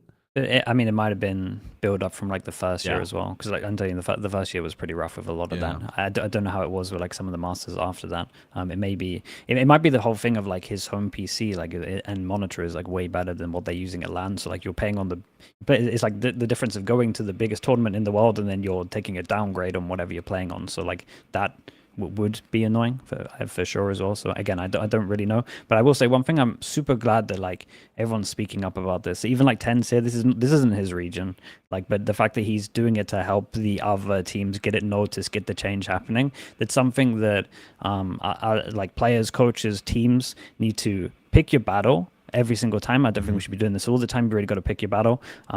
But something like this, everyone needs to get involved when it is something as big as this, where like a region is at a big disadvantage for whatever reason. I think if EMEA had not postponed the games and really like committed to working on the issue seriously, I think they might have been at risk of like teams walking out, to be honest. Because Kameto fully cancelled his co-stream. He was co-streaming, and like if you didn't tune in to the Karmine Corp game versus Liquid, the map. Yeah, the map, the single map. I'll give you a rundown of how it went. There was a bit of a tech pause before round 1 started. Round 1 gets played, and it's a 10-minute tech pause after round 1. Round 2 then gets played, 10-minute tech pause after round 2. Round 3 gets played, 10-minute tech. We've played 3 rounds, and it's been 30 minutes. It eventually got to the point where we played something like 8 rounds, and it had been 2 hours, something like that. And then they played 12 rounds in a row of unbroken, didn't have too many issues, or just the admins were forcing them to carry on. I don't know exactly what. And then we got another tech pause afterwards later on as well. A round rollback. A round rollback at that point, even though damage had been done, which also pissed off the other team because they were asking for round rollbacks earlier and were told they couldn't because damage had been done. And then we ended up playing out the game. When the round got rolled back, the other team won it. That was the end. And then that was the end of the game. And it was just...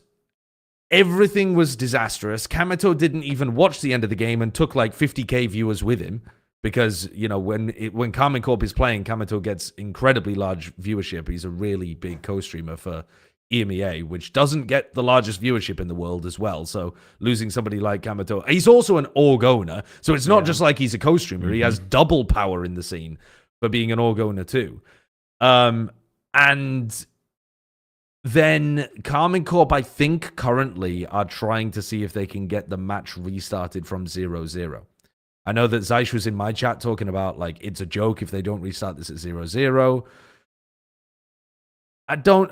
Where do you fall on stuff like this? Because I see terrible decisions in both directions, no matter what you do. It's a lose-lose. I personally think that admins have to...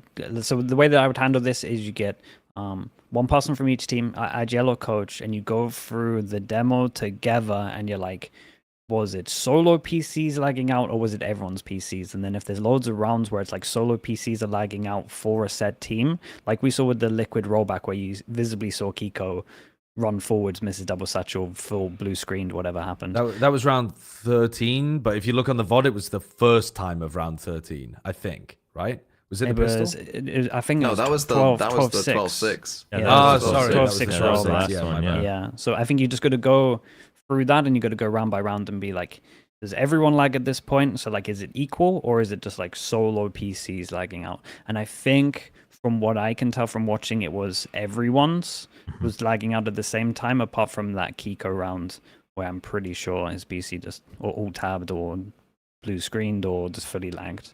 So but again, if the admins then find loads of rounds where it was just K-Corp being affected, then it should be rolled back. But it's like you have to go through it with each team and find the rounds, I think. By the way, if you look for Karmine Corp Liquid on VLR, it still says the match is live. In game too. Which, I mean, I guess it technically is. Longest game in VCT history. One of the things, though, that I think is especially fucked for KC, right? Even if we take Split out of it, let's say that Split happened completely legitimately in this world, but for whatever reason, you still had to postpone the game. Because Karmine Corp already picked Icebox, Team Liquid can now spend all of this time just prepping Icebox, rather than having to, you know, go into it not knowing that KC was going in that direction. So it's a nightmare for competitive integrity reasons when you have to pause a game in the middle. It should be the last resort, and that's why it was a last resort. Like, this is them getting pushed to the very breaking point, I think, here. Yeah. It is it's just one of the shittest things that can happen, basically, because no matter who wins or who loses this, so whoever loses this feels like they got cheated out of it. Yeah. So, There will always be an asterisk on the match. yeah. And it's a massively important match. If Team Liquid win, they're the number 1 seed. If KC win, then BBL's the number 1 seed. Karma Corp are in second. And What would be fourth? yeah, Foot would be in fourth. Like it's mad. It makes like such a big difference to the Group Omega rankings. It's brutal, and I don't see a good outcome. Like I don't think there is a sensible good outcome here. Like no matter what, you're just you're screwing it over. I mean, maybe resetting at 0-0 with new map vetoes would be the fairest, but I don't think that Liquid would be happy about that at all, and I think the Liquid fans would have a very good reason to feel cheated in that Maybe they should do situation. what they did at Champs, the first Champs with Ascend, and just randomly decide to gift an amount of rounds to Team Liquid. 6 and rounds, just go, fuck it, give them 6. Give them 6 random amount of We'll rounds. start at 6-0, fuck it, let's do it. The second worst ruling of all time in Valorant after the turret bug. Yeah. But this one, there is no good ruling. So, like, whatever they do, people are going to say this is the worst ruling of all time, but there is no good ruling.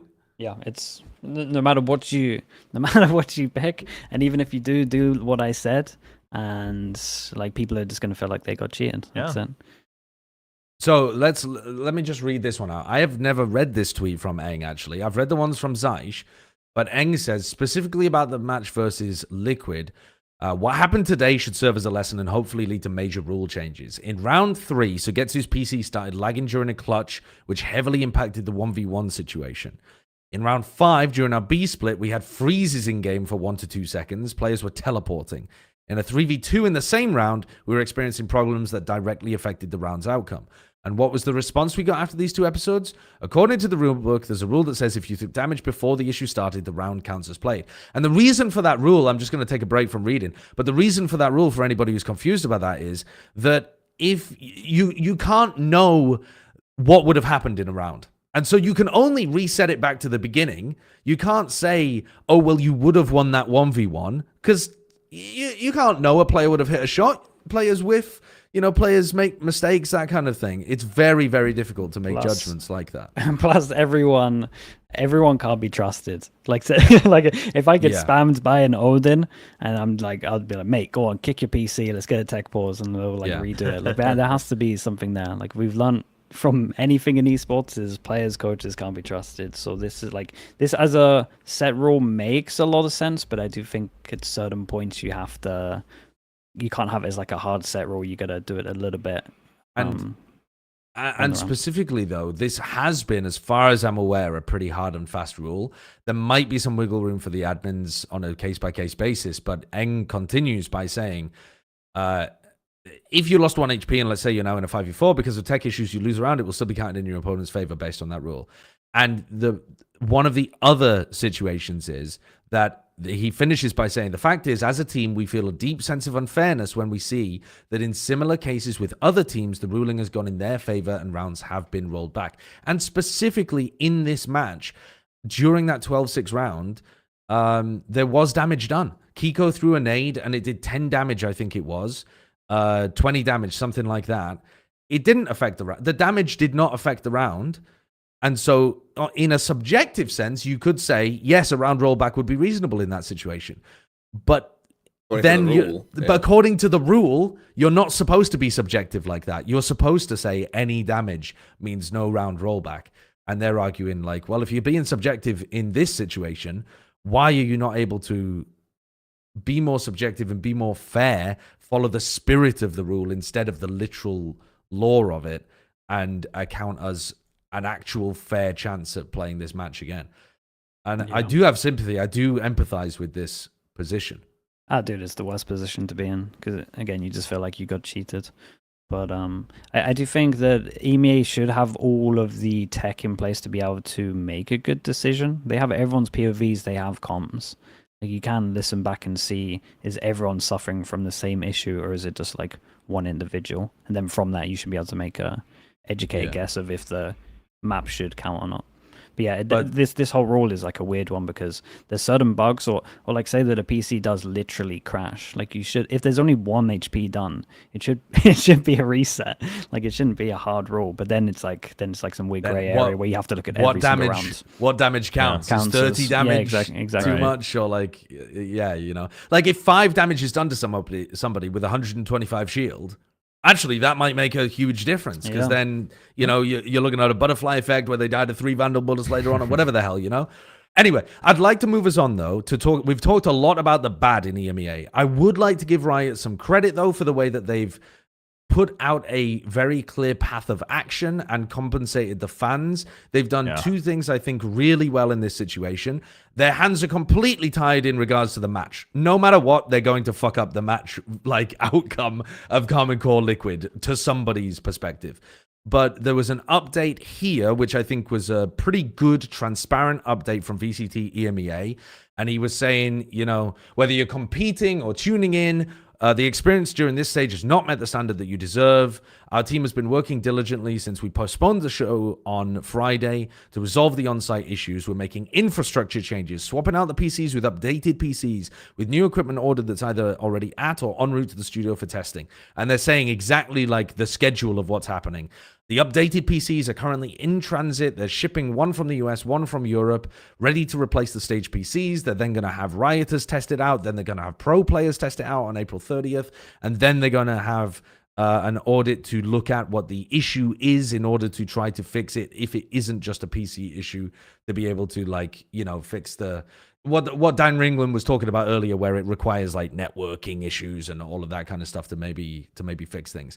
And then they've also addressed compensation for fans. There were some fans that traveled from as far as Japan to attend that final game because they were going to watch Fnatic play against Heretics. Now, Fnatic Heretics really don't get it anywhere near as fucked as KC Liquid, but the fans did. So they have given the fans, any fan who traveled more than 200 kilometers got an email that gave them tickets to VCT Champions Grand Finals in Paris. That's a particularly great, I think, thing to give to fans that turned up to EMEA, because the chances are they probably could attend VCT Champions. They get they get essentially a refund, like they get tickets back for VCT EMEA, 300 euros worth of merch stuff, and a Riot gun buddy too. Now, none of this actually costs Riot too much, but I think it's exactly the kind of thing that the fans actually would like in terms of compensation. Yeah. So I do think it's like a genuinely good make good kind of package for Riot to be giving out. They're not just giving them a refund and calling it that. Like, I think the reception from the fans does seem to be generally fairly positive for this as well. Though, of course, I'd be pissed off if I couldn't go and watch the thing that I traveled to watch. My main concern with what they said, though, was that they're changing the PCs, but as far as I'm aware, like the offline LAN server, they say that they're targeting to play offline, but just changing the PCs isn't going to fix the LAN server, is it? Are they still going to be playing online? The specific wording was, we are looking closely at both online and offline game server logs to validate their connection with the game server, as well as monitoring for any abnormalities in its interactions with PCs in the studio. That reads to me like they don't exactly know what the issue is yet as to what's going on with the network and how it's connecting to the game server. And there are issues, and they're hoping to get them fixed. But it might not get them fixed. But at least they'll have better PCs. Yeah. I mean, I think it sounds like, because of their initial statement as well, there probably is just complete network rewiring that they have to do. Like, they feel like that's the easiest quote unquote fix, right? Because that way, even if you don't validate everything, at least you're just starting fresh. Obviously, you don't have time for that. So they're just putting out the transparency of what they are doing. But, I mean, I don't blame them for this part where they're like going to call themselves out of like, hey, it could still blow up, right? Like, you're not going to say that. They can't promise that they'll fix it. Right, they can't promise they don't know what the issue is. So you promise at least, hey, like the certain things that have been mentioned, we do have specific action. And the other ones, I think if you can't promise it, I don't blame them on this one. Like there is no point in harping it yourself either, right? You at least said you'll do audits, and then hopefully they do keep up the trend of transparency of like, hey, unfortunately, like if you have to play online, at least like make it clear, right? Instead of, because I think part of the other one was they tried to keep it on the down low, like if you knew because you were watching the game and the UI or whatever, but I think that also didn't feel good for viewers, right? So now that you've gone on this transparency trend, hopefully they don't just like slowly try to shy away and kind of brush things off under the carpet, because that can happen. But I don't think you can do that. I think this one you just have to see to the end. Like you're already at the edge of the cliff. Like you can't try to hide away any part of it. So as long as that happens, I mean, listen, like other times of ECT pauses as well as other esports stuff, like sometimes, yeah, like you just can't even diagnose it properly because you don't know even which cable you have to rip out, and then to do that you'd have to rip apart the stage. So if you can't do it, you can't. They've got a while. I mean, the They good got lucky. part about They got this, lucky that there was a break in playoffs. Because imagine if we were starting playoffs this week. Yeah, which it'd they be could in 2 days, and they'd be fucked. We don't know. I still don't know why there's such a massive break, but it worked perfectly for them. The fact that they had accounted for this, like, break in the schedule. I mean, who knows? Maybe it actually was because they realized they needed to get this fixed before playoffs. Yeah. I'm just purely speculating here, but if they've been having the issue since week 3, I don't know when they announced playoffs or whatever. But they might have bumped it back a couple of weeks, even back then. I still have a couple of things though. I did want to give Riot credit where credit's due, and I think that response is good. But there's still 2 things that I would like them to respond to that I think the fans and the players deserve to know, especially the players. And so if this is something they don't publicly announce, but they do communicate to orgs and players, then I think that's fine. But I think there is an issue here. Why wasn't EMEA updated in terms of its tech at the same time as other regions? Is that a systemic issue with, the European side of Valorant being undervalued internally, for example? Because in Americas, we tend to shove League of Legends in the closet a lot. In EMEA, it does not feel like that's the dynamic. It feels like because of maybe EMEA's lower viewership or something like that, they don't seem to get prioritized as a region as much as a region like Americas. So is there some level of systemic issue that's causing EMEA to be overlooked or under-equipped?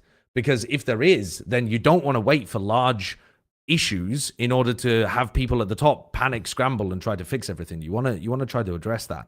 So I think that's something that people should be looking at internally. And also, is there a plan actually in place for if they can't resolve the issue with regards to like the connection to the game server and stutters that are not just hardware related?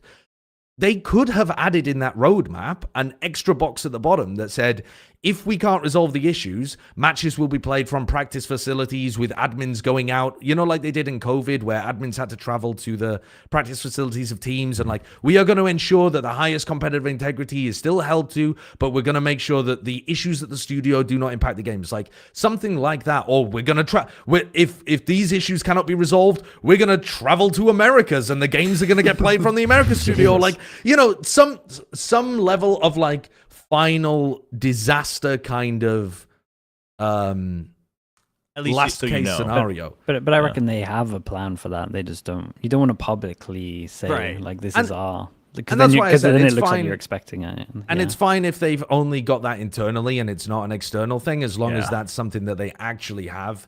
And I think the players, the players and the orgs should probably know about it too. Like it doesn't want to be completely private. They said they're working on having that player council, right? So perfect place to share that information with the orgs and players. It does feel like a player council would help a lot here. And I think because the problem is the players complain about a lot, and it's like what I say when it's like pick your battles. You got to pick your battles here. Like if Dirk has been popping on about this for a long time, it's like he's been here long enough. Like he's probably a voice that we should listen to, whereas like some other guy that's complaining, I'm gonna bring up like the Zaysh thing where he's complaining about like the matches played. Like now's not the time to be talking about that. Like there's plenty more other issues.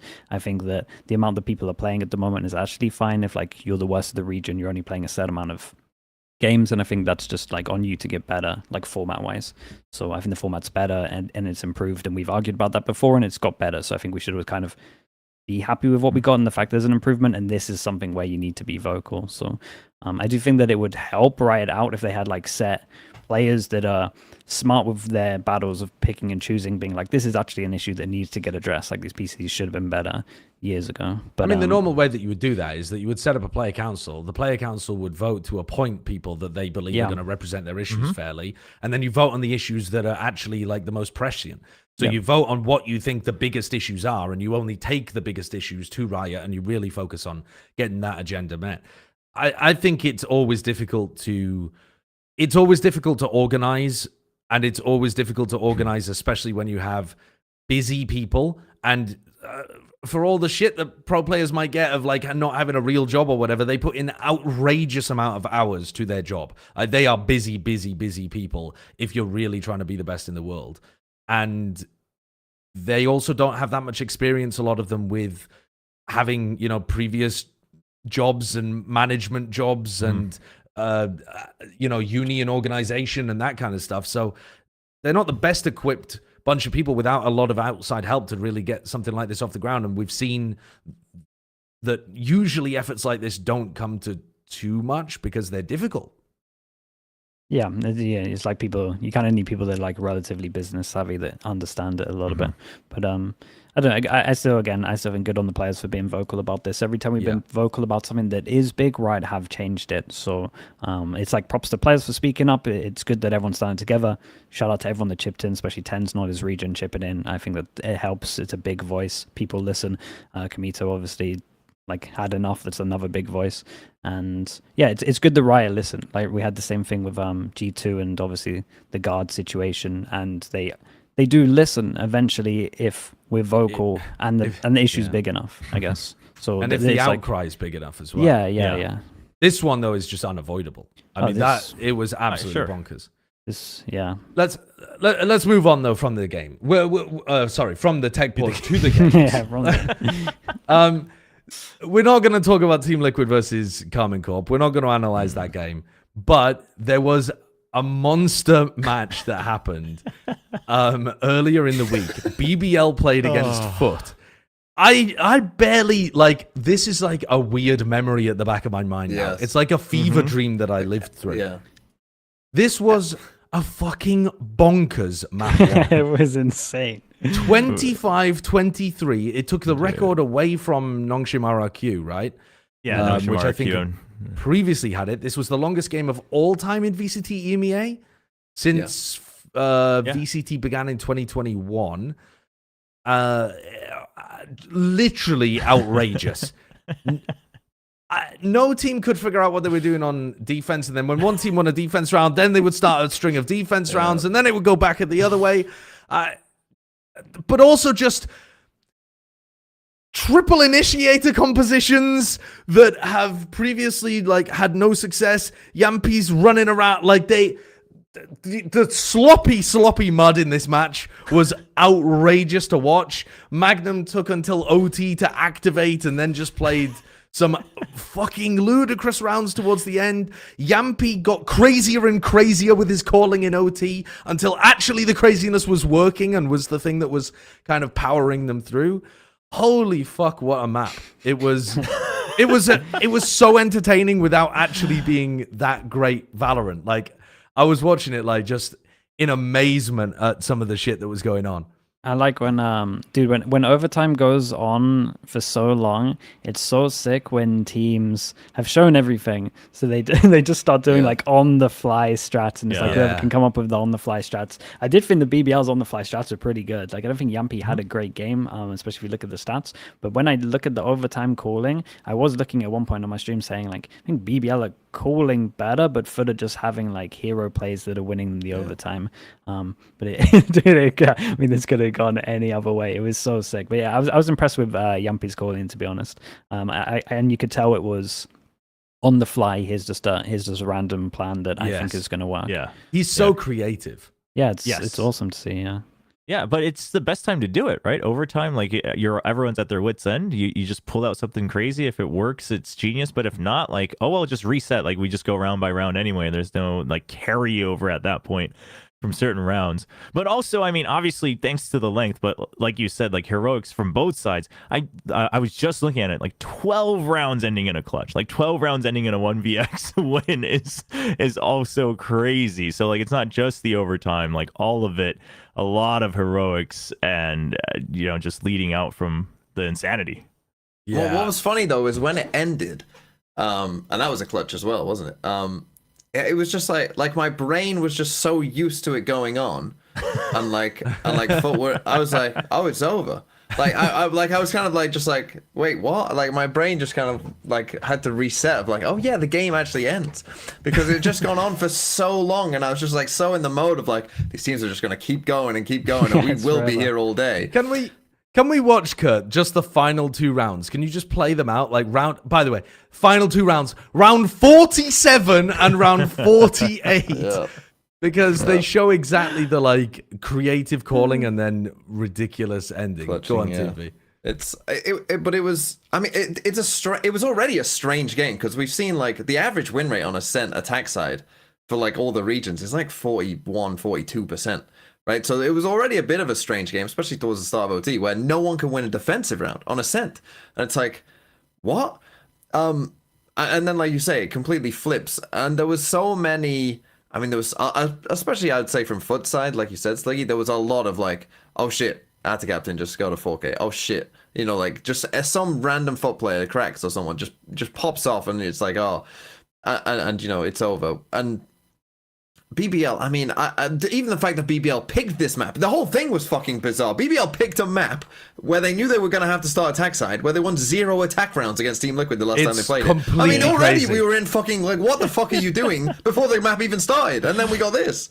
I mean, look at this round too. They're going all the way deep into spawn for a mid to A strategy. It's just like Yampy was accessing the hidden tones of Ascent, the rounds that never work. No, yeah, that is when it's like super desperate. The stuff that you're never gonna practice, like in your actual normal games. It's just like, oh man, where could be weak? Maybe their spawn. Let's go all the way through. Yeah. Let's go all the way through middle. No, none of this game made sense though as well, because Krax drops 40 in this game, a player that I feel like has been in a bit of a slump for a while. Like, I haven't seen the best performances from Krax recently. I guess he's playing his like trademark KO here as well. Mm-hmm. But normally it's Zeus, Mr. Fallen, putting up the big performances. Zeus disappeared off a cliff. He was nowhere to be seen. He actually was nowhere to be seen. I don't have the stats for how many kills he got in the whole of OT. The whole of OT was 23 rounds. No, is that 24 rounds, right? Yeah, it's exactly as long as the regular game itself. They played as many OT rounds as they did regular rounds. I don't have the stats to hand, but I'm going to have a look at it now. I'm going to pause it at round 24 and see how many kills Zeus had, because I swear to God, he just went utterly missing in the middle of this game, and he couldn't do a thing. It was madness. He had 14 kills when OT began, and he finished with 22. I mean, fair enough. Geez, but he got, but yeah, that's half as many in But OT. if you say in a close game, a 13-11 map, Zeus got 8 kills. Yeah. That's an unbelievable underperformance for Zeus. Especially is. It's considering criminal. just how much he had like been top fragging and obviously the solo winning. But even 14 kills in the regular, that's already an underperformance. 24 rounds, he gets 14 kills. That's already a really bad performance from Zeus. And then he only gets 8 in the next 24 rounds, a 0.3 KPR. I don't know what happened to him this game, but he just went completely missing. And it made such a big difference to him. It was a banger to watch, though. It was so good. Yeah. It was so fun. And Yampy's interview afterwards was everything when they won the game. It was everything. It was bringing me joy. He was just popping off. Yeah, it's good. It was a fun game to watch. But like every round was so like every round in overtime was so close as well. It wasn't like it was like it's like stomp. It was actually like really close rounds in there. It was sick, man. Dude, we weren't seeing something like this for a while, I imagine. It's so hard that, like in CS this happens all the time because of how they format overtime. Yeah. But when it's like the 1-1 for it to go on this long is insanity. Mm-hmm. CS recently, I mean, the finals of the major, was it a major? Or was it just No, really Melbourne. large Just IM Melbourne. IM. Yeah. Right. So the finals of that tournament were nuts. Listen, I didn't watch it, but it was happening at the same time as the co-stream, and half the people in my chat were watching CS, but while typing in my chat. That's the kind of people that I attract to my co-streams. They're not locked the fuck in like Sliggies. But they were. I was talking to them about it a little bit. And CS's OT is so different. Like, they play 4 rounds. If you get to 12-12, you play 4 rounds, and the economy is like a factor of it. And it's only if you're tied 2-2 at the end that you end up going to the next overtime. Would you prefer that if they added to Valorant? I really like Valorant's system personally. I love Valorant's overtime. Right. Yeah, it's over faster, first of all, and it makes everything insanely intense. Isn't the overtime for CS3? Oh, sorry. Yeah, Right, so it's 6 Yeah, or 8. it should Sorry. still be 3. Yeah. Sorry, my bad on that. Yeah, one. so you can have some weird streaks going on in CS for sure. And like you could argue it's more quote unquote fair, right? Of like really seeing who knows how to play the overall game better. And like that's fine. Like I think it works for CS just given how that game's been built up and how it works, but with agents and stuff. It wouldn't work in this game as well, because Yeah. as soon as you win that first one, you start getting those ults before the other team start getting the ults, Yeah, and then there's you're too probably much going to win the else. next 2, or you're at least winning the next one. So I think it's perfect what we have here. And dude, this was a good example of why it's a banger. It was so fun. It was so ridiculous. It's also the first time I believe that BBL have beaten Foot. I think I'm right in saying Yeah, that. that might be right. They were talking about it in the interview afterwards. It's a crazy way to do it. T for sure. In Right, yeah, VCT, because they have beaten them in Turkey before. So, all right. So they were talking about it in VCT EMEA. It's the first time that BBL have beaten Foot. But actually, they've only played against them 3 times. So, yeah, But, it's a 2-1 record in favor of Foot. It's yeah, not but surprising, narrative-wise, Foot was always like, oh, but they can always go to an international. Like they still do pretty well, right? Like Foot was like the Turkish team, etc. Like that's the team to look out for. BBL was pretty much forgotten by a lot of fans that don't really follow closely. So I think it's a pretty meaningful win for them. They were a mostly shite team that was occasionally good, BBL. Like, they were good on Ascent, and they would occasionally have a good match, but they were like mostly quite a shite team. Is this the changing of the guard?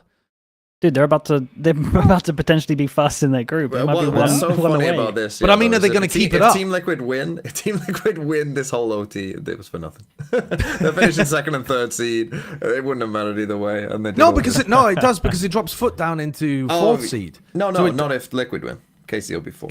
Yeah. Oh, sorry, right. So yeah. So then they would be the 2nd and 3rd teams. Yeah. True. Well, yeah. But it might not be for nothing. BBL might win the group. If they win the group, they have a pretty. They could go, and then we would be in like full like. Let's just send fucking. I mean, Koi might turn up just out of the blue. Well, I mean, we'll see, right? Because every first seed has fallen off from the upper bracket, other than RQ. So only we'll Sentinels and Gen.G have been to a global before. It's stacked to this one. How the fuck are we in that situation? So yeah, on that record, BBL are going. Yeah, BBL are going. Who else? I mean, we don't really have a contender from Group Alpha, so I guess it would have to be. Isn't it only BBL? Wait, because every other team from. Oh no, K-Corp made. K-Corp made Madrid. Yeah. Foot have been, So Liquid it's have been, only BBL. Vitality. So BBL are definitely Navi. going, is what we're saying. I think. Yeah, has to be BBL, but the trend is. EMEA are certainly going to be sending a repeat performer, but let's move on. Vitality, they had a rough beginning to the stage. They did, but some of that you could forgive them for. They beat Giants, and then they lost to Fnatic, who were in good form, and then they lost to Team Heretics, who were back, baby. And then Vitality beat Apex. So it's like, all right, they're a 2-2 team, and it is weird to see Vitality as a 2-2 team. But then they lost 2-0 to NAVI. They got hit with the Angel Masterclass, Aggro Omen, Koala Noob and Ruxic TPing on your asses, cooking you with Omen. You got owned by an agent that's been in the game for 5 years. And they are now a 2-3 team in 4th seed guaranteed for playoffs. They are probably not going to Toronto. Holy shit. Yeah. It's they can probably do a run, but it's like with how they're looking, I don't think so. Like, dude, they just make so many mistakes. It looks like they have they have shit mid rounding. They don't have good ideas. They're also really rough at the moment, and their fucking buys are wrong. like, I sent you 2 clips. Dude, I didn't realize this until the second buy happened. I'm like, didn't they just low buy? Like, so if you look at the money here, you got 3 people committing to the buy. You got someone with Neonaut who's committed to the buy. So obviously he's not going to be all into this round. You got 2 people saving for the next round, and then the next round you have a similar buy to this, and it's like, what's going on here? They did save 2 of those weapons in the previous round, but that still doesn't give you any reason to like have half your team buying up around the saved weapons and half your team saving. Yep. So yeah, I mean that is criminal, isn't it? They saved the Bulldog and the Guardian, I believe. Was it? No, I think I can't remember what they saved. I think they saved a Vandal and a Guardian, something like that in the previous round. And then they had, I don't understand what they were thinking or doing. Comms issue, maybe? Dude, when that stuff's wrong, it's like there's something internally wrong with the IGLing. Yeah. Someone has to take control. I need someone to take control of this team. I need the coach, or I need safe IGL, or anyone who wants to IGL, someone to take over this team and be just like the voice that everyone listens to. Because it feels like we're in some like weird area floating around. It's like, yeah, let's just do this. And it looks like that around the map. It's like, yeah, we're taking here. Where do you guys want to go? It's like, dude, give me some decisive stuff. Like on certain maps, you have like less who have protocols of they just re-cleared this. Let's go hit this site. I can literally tell. And then on these other maps, it just doesn't look great. And then Durka's getting wrecked on defense. Looks like he has no confidence. Then when he's on attack, he's getting no support. When he sends it in, he's just getting sent to his death. And it looks really rough at the moment. And how can a team with this many good players look this shit? And I don't want to take too much away from Navi, because I actually think Navi played a masterclass. Like that defense was sick. Like the defense was really good. I flamed them last week because they picked attack right when this map was picked, and it's like, dude, you should have picked defense when you got that double sentinel. But they had like so many good setups, and Roxic like really took over, and their icebox was awesome as well, like really really cool. So I don't want to like take too much away from Navi, because obviously Navi were really good. But man, how can players of this caliber look like this? For Vitality, it's rough. It's now or never for this team. Else you're seeing some kind of change again, I would imagine, because this team is expected to do way better than this. They at the beginning of the year looked like a team of extremely good talent that hadn't quite got their the rhythm together. In every mid round, they would just slow things down to try to control the tempo and let the individuals kind of figure out what was going on, and then they could pick an idea and go there. They were the slowest team at Masters Bangkok by a long, long way for that reason. They, though, still had outrageous individual moments. And Durka looked like maybe the best player in the world heading in. Did we vote him as the best player in the world heading into Bangkok? We might have. I think we did. Seems likely. Yeah. At least I did. I can't remember whether we as a collective did. But he's now sat at an under 1.0 rating for stage 1 with more first deaths than first kills. But that's not just like more first deaths than first kills. He has an enormous number of first deaths and first kills. He's taking so many first duels on attack and defense, and he's losing a massive amount of them, which is weird. You don't normally see that from Durka. Either he's taking a lot and he's winning them, or he's not. You know, he doesn't just run his head into brick walls usually. And this team is just completely lost in terms of what they're doing in some spots. They're not on the same page as each other. I don't get it. They haven't improved. They've gotten worse.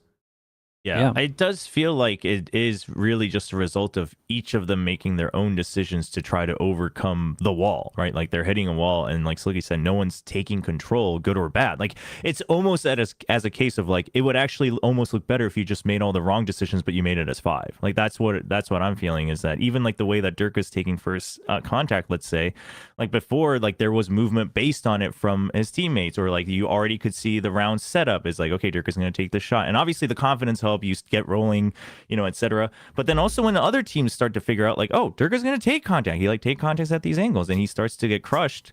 There's no support. It's just like Durga go again. He's going to do it again on his own. He's going to do it maybe from a slightly different angle. He'll do it with an op. He'll do it with a van. He'll do it with a share, whatever it is. And it's just like you said, they're just repeating it, but like nobody's assessing it. Everyone's just like, well, I can do better. Like I have to do better. And that's the vibe we're getting. Obviously, we don't know the comms, but that's just the atmosphere we see on the map, and that is rough because like you guys said, I mean, this was a roster that was supposed to not just go to champions but potentially win. Like that was the goal. Yeah, and they could still. Are we writing them off entirely if they bomb out for here? champs? I'm not writing them off for champs. No, Right. not for champs. Right. But for Toronto, I'm somewhat right. It's fixable. Like I just, Yes. dude, I wrote in my notes here, indecision, which is obviously like based off a lot of the calling, and no set ult rounds. Like how do we have these ults and it's like, yeah, let's do this default around here and then we'll make a decision. Just fucking off the bat go, I want to use this ult to do this. Like why do we not have that in this team? That's what we need. I need decisiveness in this team. That is what I need. I need someone to come in and go, this is the two ult strats that we have for this, let's do this. Or we have this ult, let's do this. Instead of this mid round into what are we feeling like doing? It doesn't make sense. It's something I think the coaches are going to have to be really proactive about because the players don't. You haven't got a player that's previously been very good with setting the like, or at least as far as I'm aware, with the tactical side of the game, like building up a lot of that stuff beforehand. So like Durka's really good at his specific defensive setups and how to put himself in the best positions as part of a system. And, you've seen Les be very good at mid-rounding off the back of somebody else's idea on his other teams before. But you don't have a player on the team, like a Boaster, for example, who is a fucking nerd about coming up with all of these different, like, set-off barrier plans. When I talk to the players on this team occasionally and hear what they say in interviews and stuff, I feel like this is a group of players that are very defaulty in the way that they think about the game. They're thinking about the information side of it and how to generate advantages and stuff like that, rather than using a lot of tactics to be able to win you rounds and spots. And that would patch a gap until the other shit gets fixed, at least a bit. Well, I think another big problem that they might be going through is vibes, right? Like the vibes are probably, pretty low, right? Like this is a team that is expecting to go deep in internationals and literally did for the first one we had, right? So they probably maybe even surprised themselves, or were kind of like quite happy to have gone to the first international as a new team, and then finish decently well and be like, okay, we're maybe even ahead of schedule. But now it's all falling apart. So like getting over this, and again, you have to remember, like some of these, like when was the last time Durka was on a losing team? Never. Yeah, Fnatic like this is it's gonna be very strange, and I think like and you've got Kix and Sivo in there as well. Like obviously for Sivo in particular, like he's coming into this team, and now he you would imagine being a rookie in this team, like he's not going to be able to bring the vibes. The others are so used to winning, perhaps, that it's going to be a strange feeling for them of like, how do you get back to a place of like it's okay, we're gonna be okay, like have fun playing the game again, have a kind of, because that's the thing, like you watch them play and it's just like they're very it feels very serious, it feels very kind of like I don't know, just I don't know, it feels like it would be uncomfortable to be on Vitality right now, and that's a difficult spot to get out of. They need like a T1 situation where the old teammate Boaster walks up to Dirk after a match and says, it's because we used to do it for fun, and then he gets him all riled up and they're able to go on a run at it. No, but seriously, like that's what T1 also went through, right? It's just like the expectations, like none of them are used to that within Pacific, and it matters for sure. I just wanted to speak about Navi a little bit because I think we're kind of ignoring like how good they were. Like the decisive calling from Angel was sick. Like I think it was round 16 where they had the Omen ult and the Yoru ult, and they're like TPing over towards Heaven where they Yoru ult over towards A, and then they're flashing off the info. Like that stuff is so nice. it's the complete opposite from Vitality, where it's like the pre-barrier calls are so good, and this is like why Angel is incredible with this, because his plans are really, really good, and Roxic was incredible. Their defensive setups were really good, like really smart, really like new ones, like new ones that they've obviously been coming out with. It looked incredibly hard to play. Yeah, I think this was like the combo. This is awesome. Like put the TP over towards there, he can get the info, ping it out, and then obviously the guy in heaven can then flash for the Euro. Like it's really, really cool. So they got a lot of awesome rounds. I love their defense. I think their defense is a little good. I think their attack will eventually struggle, but we'll see that in a bit. And then they copied on Icebox. They copied the old MAT comp. They took out the KO for the Teo, right? The KO for the Teo. I fuck with this comp. Dude, the Omen looks sick. I think that the comp that let me remind myself. What was the exact comp that Navi was running? Is it the same one that Sentinels pulled out as well? It's the same as Sen. Yeah, It's, we're very close. It's the Omen Killjoy. Yeah. I think it's the best comp on an Icebox right now. I think it fucking fries. I think running a no duelist Icebox with an aggressive Gecko and Omen and having so many ideas with the Omen, I fucking love it. I think it's so good. There's so much stuff you can do with it. You don't really need the duelist. You have the Omen can play like a duelist, can get up aggressive. The Gecko can toss all their shit out willy-nilly as well, and you're still getting good value from it. It's good in post plants. It's good at taking site like control aggressively. It's good at like the round that they showcased where Koala Noob TP'd onto pipes at the very onto belt, at the very beginning of the round from behind 410. Yeah. I didn't know that you could even reach it that far. I didn't realize he's up there so early. He's up there like before an updraft. I think he might even beat a Jet updraft to that position. He just melts them, and I think that really hit on something that I was noticing in this game was that the ideas from Navi were there, and they were also predicting what Vitality were going to do. Like Vitality have quite set openings to rounds. Like on Haven, they're going to throw the Teo missile down towards short. Ruxic teleports in front of it, destroys somebody. And then here it's like, okay, Vitality are just going to... Vitality all year have just tried to play a standard game better than other teams. And Navi are like, no, we're going to throw some kooky-ass curveballs at you. And specifically, these are like antis to the normal way that you would approach the start of rounds. And they fucking fried them. I also think at the moment, like the whole Omen, because most people are playing like a Teo instead of a Sova, and it kind of means you only have like one drone to take some kind of map control. So when you have this smoke to block off like other choke points, it's really strong on defense. Like it's actually hard for teams on attack to actually get over towards yellow or even get like through the initial B main. They have to use like that KO util that you maybe want to save.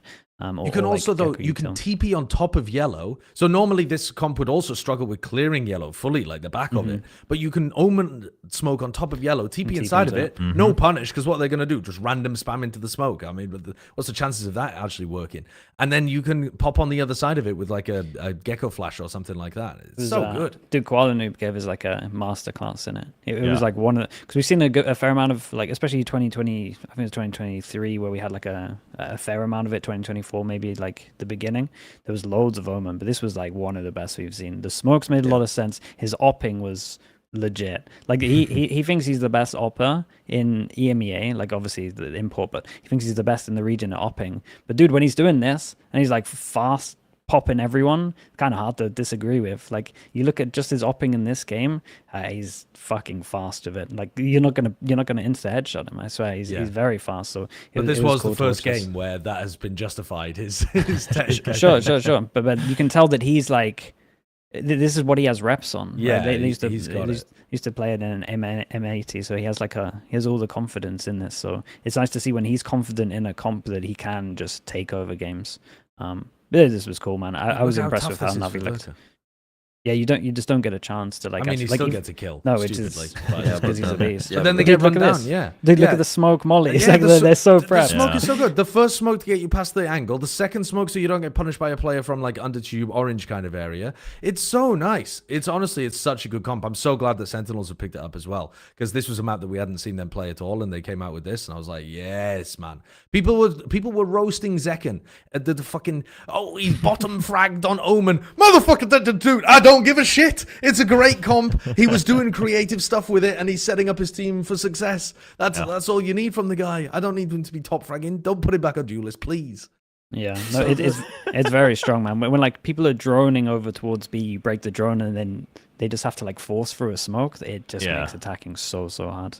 This was a cool game to watch. As much as we hopped on them from Vitality, I thought their Icebox wasn't too bad. To be honest with you, I felt like they just got a little bit outclassed by the comp. But yeah, the Haven was painful. Navi though. Okay, Navi are going to be in playoffs whenever that comes around, and if they can do this to Vitality, they might be able to take wins elsewhere as well. Because yeah, I'm now excited to watch them. Yeah, I'm now like excited and looking forward to watching them because this was awesome. And Ruxic, this is like the first time we've seen Ruxic have like a really strong performance. Feeling comfy. So I think we're now seeing, the times we used to like watching, the core of Navi of like, ooh, they get creative and they understand what they're doing, even if it's a little crazy at times. It's fun to watch and there's always some hope. So hopefully they hit their stride even in playoffs. I think also too, Angel just hasn't had a feed game in a hot minute. Has he? I can't remember one anyway. He's had rounds. He had rounds, but he hasn't had. But he hasn't had a game where he just runs it down constantly. Yeah, it feels like he's a little more. He understands that staying alive is quite good. Well, he now has an aggressive duelist and smokes player. So like his job is not to be as aggressive as he used to be. So it kind of works. Oh, yeah. And I'll tell you, he's playing Vice on Haven, and it's like he's not just running out of garage dying first. Oh, okay. I'll tell you who must have enjoyed watching this game the most. It wasn't the Navi executives. It wasn't any Navi fans at home. It wasn't even the Vitality hate watching fans, It was Trex. It's got to be Trex watching this, realizing like, oh, he's rubbing his hands together with glee from the bench. We started this episode talking about, is it more fun to support a team or to hate watch them? I think you got your answer. You're having a very successful hate watch if you're a Vitality hate watcher. Yeah. All right, let's talk about the Ascension teams though to wrap up EMEA. So Giants played against Apex. And on the other side of things, we had Gentlemates playing against Koi. Neither of these games were that important. They didn't change the seeding, but they did offer one champs point. I don't think any of these teams are really going to get the champs point at the end. But the thing that somebody in my chat persuaded me, though, on the importance of is that if either of the Ascension teams had won, they would have had a slightly better seeding for Stage 2 that might have allowed them to actually get into the Stage 2 playoffs. Because if you get top 4 in Stage 2, that means everything for Apex and Gentlemates. And then Apex lost, so we were like, oh, well, that's ruined it now. They can't get into a nice group with Movistar Koi. And then Koi come out, and they have their, good game at the very end of the season when nothing matters, and Soulcast is just laughing about it, even though, I don't know, I feel like the interview with Soulcast towards the end was so funny because he's so loose about it and willing to be self-aware and joke about it, but he's also alluding to the fact that there's who knows whether we'll even be back. So it's these matches were strange to end the year. To end the stage. Sorry, they were weird. I feel like, dude, I said on Plat Chat, all Koi need to do is win some pistols, and then they won 6 of them. They won 6 out of 6 pistols, and then honestly, there were some close maps in here as well. So it's not like they won, but it's still, you look back at it and you're like, well, it was 6 of them, and honestly, Soulcast was having a really good performance as well. So I can understand maybe why it's getting a little bit shaky over there, and we might see some changes. Tragic from Gentlemates, though. Absolutely tragic. Considering the way that this team was looking like they had promise at the start of the year, they really looked like they had something going on. Yeah. But they beat Liquid when they were coming back from Masters, and they had. True. But they looked, even against that FUT game, they looked good though. They looked like they had tactics and strats and ways of being able to get a leg up on the teams that were better than them, just straight up. But sometimes they just collapse in a map. Yeah, they just absolutely collapse, and it's like they're not even playing the game. I don't know whether that's it's got to be a mental thing. It's not like their hands stop working. So you would hope so, yeah. Yeah. But it's brutal for them because they're an Ascension team that really need the win. But it's rough. I mean, you wanted to talk about Giants a bit. yeah, too. I wanted to talk about the Giants and Apex game because Apex are in, dude, Apex are like, this is a really rough performance from them. Like their macro on Ascent was like so bad. Sorry, their macro on Lotus was like really bad. They were having success re-clearing rubble, but then they stopped doing it. And then they were just like hitting sites where there would be multiple stacks. That annoyed me. And then we got over towards Ascent, and they got no set plans with their ults. They're just holding on to ults for like all the time. And I'm like, God, why do we not have any plans of ults? And then I'm watching everyone try and win rounds on their own, whether it's like Floor or any of the others. And it's just like, guys, play together. Like the thing that was happening at the beginning was everyone was playing around Floor, giving like her a lot of util. Yeah. That was kind of all gone, and Floor's just trying to make plays. And then when I need Floor to play with the team, she's TPing away and leaving like 2 people in a disadvantage when it's like, you need to stay here, get your 1 trade, and then like your teammates are going to trade you. It looks like she's lost confidence with the team. It looks like the whole team's lost confidence with each other. Yeah, none of them. Everyone is thinking, everyone's thinking, I have to win this round for the team instead of like my teammates have got me. I fucking wish Batanax had that perspective because I had him on my VFL team and brother dropped a stinker. Get him onto duelist. Why is this team not playing double duelist all the time? Yeah. Why are they not? Yeah. I don't understand it. It's fucking madness. Like, it doesn't make sense. He can't play these other roles. It's too much to learn in such a short amount of time. Like, they have to lean into double duelist. But I think they got plenty. They got 3 months now. I mean, yeah, they got a long time. Are they even going to come back with the same roster? I reckon they might. I think it's likely. I think they'll make a change. You reckon? Rumors are that the coaching staff is changing, right? That's the. I don't know if they even did they announce that or was that a rumor? I feel like it's so desperate though. Like you say, for these, you finish in the top. All you need is the top 4, right? All you need is to make playoffs, and then at least you have a chance of going to Ascension. And I do think that these tier 1 teams, with how they should be able to. They should be, obviously they'll be favorites to win Ascension. So if you can just get into that top 4, like that's an achievable goal, right? And so I do think I wouldn't be shocked. I mean, maybe Gentle Mates as well. Make changes. Like I for any Ascension team that didn't make playoffs, I think it's you have to heavily consider it. And sorry, I just said that the rumor is that they're changing their coaching staff, but that was Koi. I was getting mixed up there with the Koi. Yeah, Koi have changed their coaching staff. Imagine the Apex coaches watching Plat Chat and they're like, wait, what? wait, what? The Koi coaches were watching the next game with like a looking for team sign as well. Like they're like heavy leaning into it as well. I did just want to say one more thing about Giants, but it's not really about Giants. It's actually UCAM where they like got the 2 players. Dude, these 2 players are playing at the same time. Playing in tier 1 and they're playing in tier 2. Like these guys are nuts at the moment. They just played was it the semi-final in challenges in Spain, so that they're like they're on 2 teams at the same time. That is very weird, isn't it? No, it's not. They're farming. They're dominating. No, they're absolutely farming. But I want to give credit to just the UCAM staff. Like they did very good scouting, finding these 2. And I know that Pipson's getting like a lot of praise, but I think that the UCAM people need praise for finding these players because their partnership. They're partnered with Giants, right? So they're pretty much just bringing them over. Yeah, so it's not really Pipson. Pipson's just kind of like.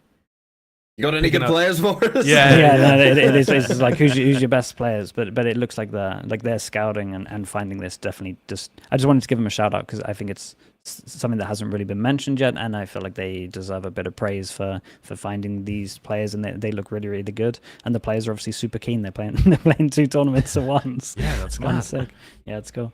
Are they so they've got to be on 2-way contracts or something? That's why. So it's the partnership thing where like the Liquid were with Apex before, you can kind of switch and. So change. Are you allowed to play an unlimited amount of games in tier 1 and 2? I've forgotten how the rules work now that they've changed it. I think it's if you're partnered, you're allowed to sub in for that team. But it's still, I think there's a minimum or maximum number. I think before you're considered, like you have to kind of pick and choose. Yeah. Right. But it's pretty cool generous, I think, with the partner system. Yeah. So they play a final soon, right? I think I didn't see the exact date of it. Should be. But they got a final tomorrow. There you go. Oh, tomorrow, yeah. They're playing the grand final in tier 2 tomorrow. Damn. So, shout out to those 2. I think they're doing good. Yeah, that's crazy. We don't have any further information on when the EMEA matches of Carmen Corp versus Liquid and Team Heritage. Well, they said they versus Fnatic are gonna ideally will be played. this week. In that, Right. Yeah. In that message, they said hopefully this week. But Schedule they wise, But we don't know what day, right? schedule wise, if you're looking at it, it's like Thursday, Friday, most It's gotta likely. be Thursday, If the Friday. tests go well. probably yeah. Friday, I Right. would assume. Okay, so keep an eye on your calendars for that because that, I mean, Carmen Corp Liquid, like we've said, is just going to feel like a sour taste in your I'm mouth, going to kind of, repick no the matter game what. at 1-0 Liquid. But gonna do our predictions. But I think we guaranteed it anyway, didn't we? Did any of us go KC? I don't know. I don't think Yeah. so. I can't remember though. We but, guaranteed it, yeah. Right, we guaranteed it. But pay attention to the calendar for that Team Heretics Fnatic game because that game should be an absolute banger. God, the match was that must have been the match of the week, right? So it's just a blank. It's like the substitute teachers in your homework. Like they're not going to Yeah, the that's homework.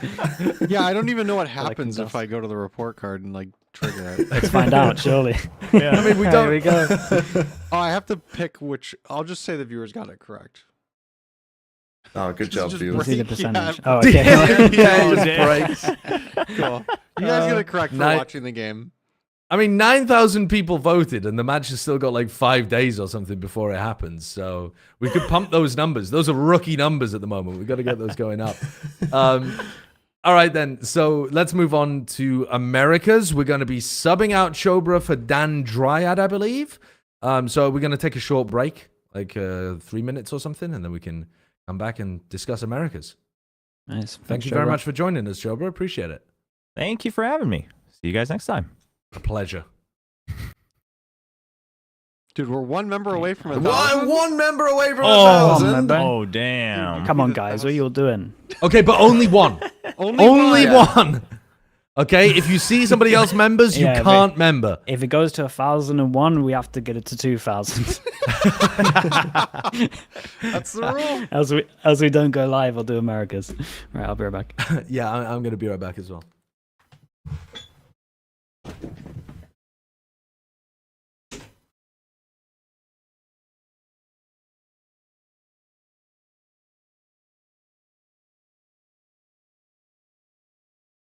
Guys, you fucked it. Oh, you fucked it. It's over.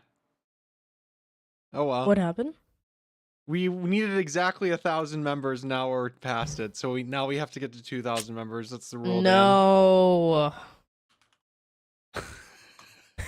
We need. Oh, we're almost at 2,000. Let's keep going.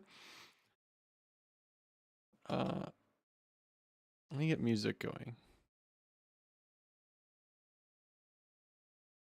This is the 2,000 member music.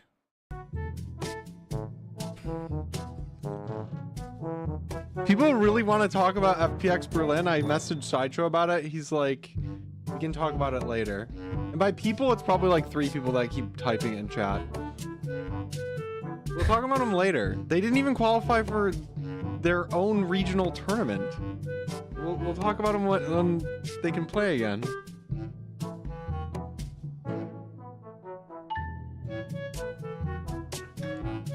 We're very close to 2,000 members, everybody. Great job.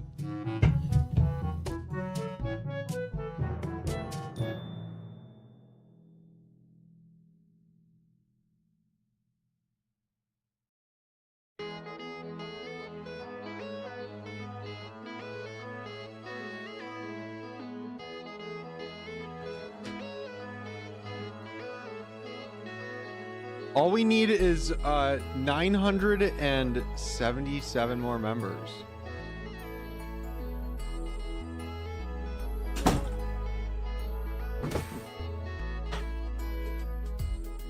$1,025. Wait, they ruined it. I've we just need come back. They ruined it. 975 new members. Get on that. Let's get going. Oh, this music's popping. Yeah, this is the I know. member generating music. It brainwashes viewers into spending money on our show. Guys, do you Yeah, know I'm gonna need about that one for my TikTok brain stream. rot? The ballerina cappuccina. Me. Have you I been know what hit by you're the brain talking rot? about. Oh my god. I like trippy tropi, tropa tripa. Anybody else? Let me see if I can find this. We're gonna all get the wrong age demonetized? apart from Kurt. Tripi, tropi, tropa, tripa. Guys, I'm drunk. Anyways. Can you this can you You've been out explain? drinking all night, Dryad, from yesterday's result. È la moglie di Cappuccino Assassino There you go. e ama la musica.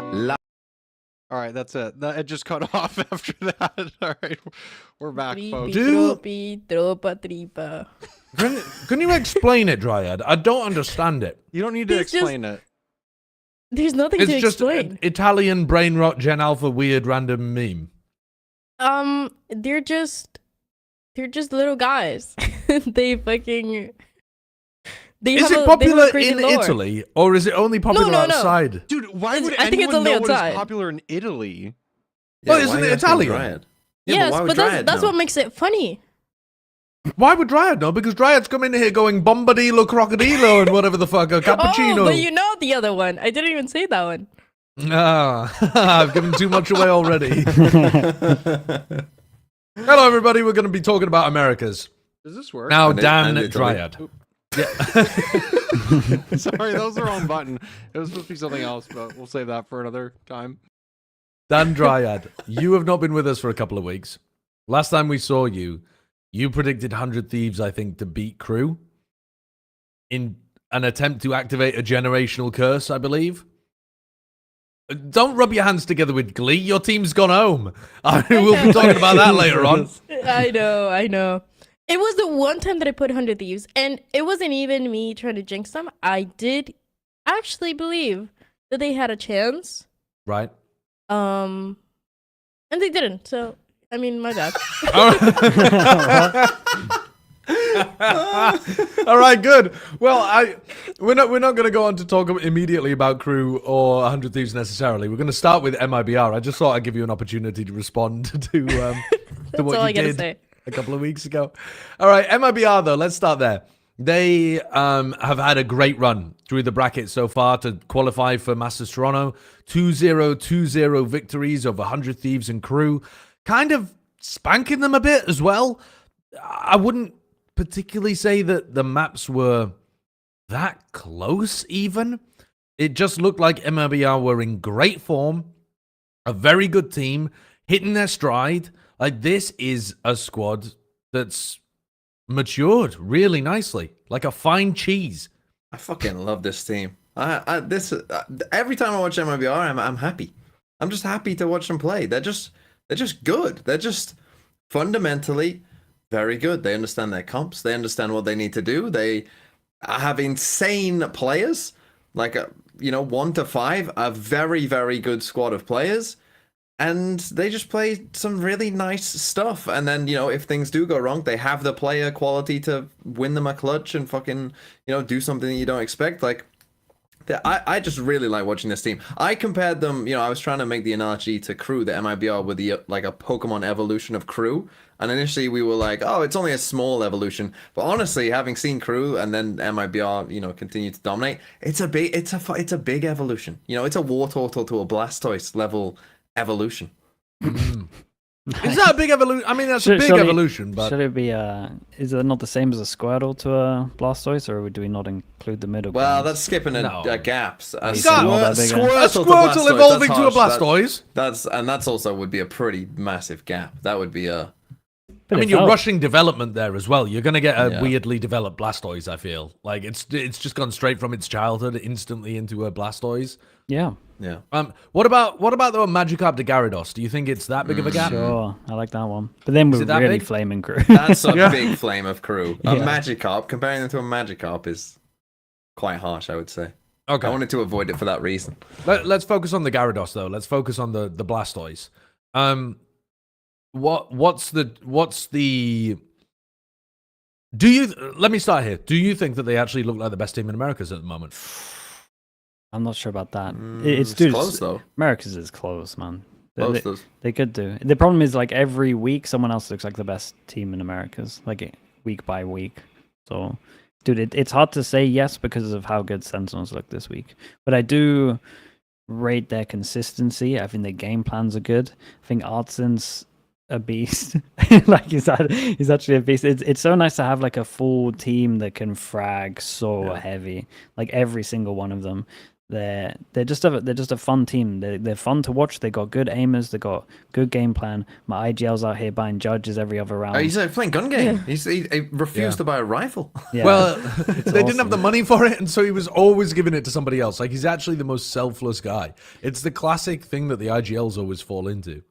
And dude, Aspas on Lotus was like kind of fun as well. He was playing like mini boo for like the first 6-7 rounds as well, where he was just absolutely sending it, and it's just like no matter what. Map like round 1. I think pistol, it was. the pistol's so funny. If you do the pistol of Lotus when MIBR played crew, dude, it's so funny, the attack pistol, because it does just really show you that.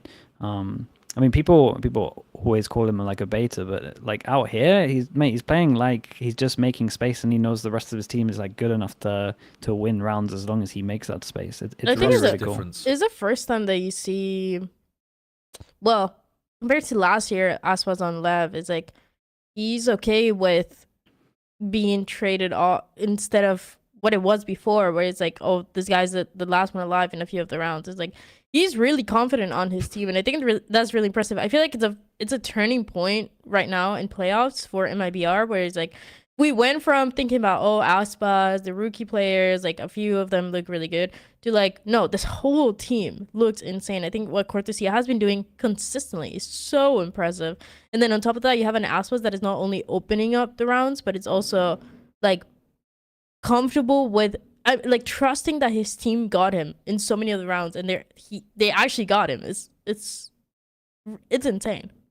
Rod, I think, deserves massive credit for being willing to take the risk and upgrade to Verno, because it is a risk. There is still risk involved anytime you make a change like that, if like your previous system was not terrible.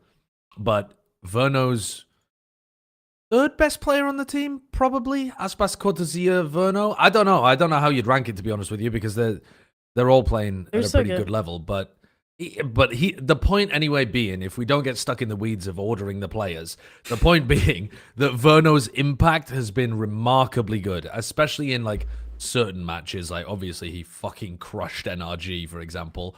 But just overall in stage 1, he's had an enormously better impact. He's the 4th highest rated player overall, so he's actually rated above Aspas currently on MIBR by VLR rating, not by ACS obviously. But that is something you didn't see from him during his time with NRG, except in the off season. And he is enjoying his time here massively. Like the vibe has just worked perfectly, which that was a bit of a risk. And they really did a good job of pairing him up with Aspas, playing a shit ton of ranked and like developing that rapport and camaraderie really early on. He's back to how he used to look in tier 2, where he would be like one of the, if not the outstanding player in tier 2. So it's definitely like a vibe stiff first of all as well. And yeah, I think the fraud props is really good. Fraud's done a lot in this team really, where it's just like the arts in IGL risk, which has panned out very, very well. And then you also have just game plan wise, you see their game plan on Icebox here. Dude, before the game I was just like, guys, you're going to be seeing Aspas on top of yellow with an op. Aspas starts A every single round, and they're just going aggro, just making sure they can take like, they can't even take A default. So I think Fraud is like, dude, I mean, he's a legend, and he's like proving why he's a legend, man. Like he's obviously got the tenure of all the CS stuff as well in his past, but he's actually like super legit, good game plans, knows the game, trusts his player, makes good decisions, and dude, I think he's doing great in this team, and it's very hard to not like this team. It's a very, very likable team, especially with like Verno's story on top of it, like adds to it as well.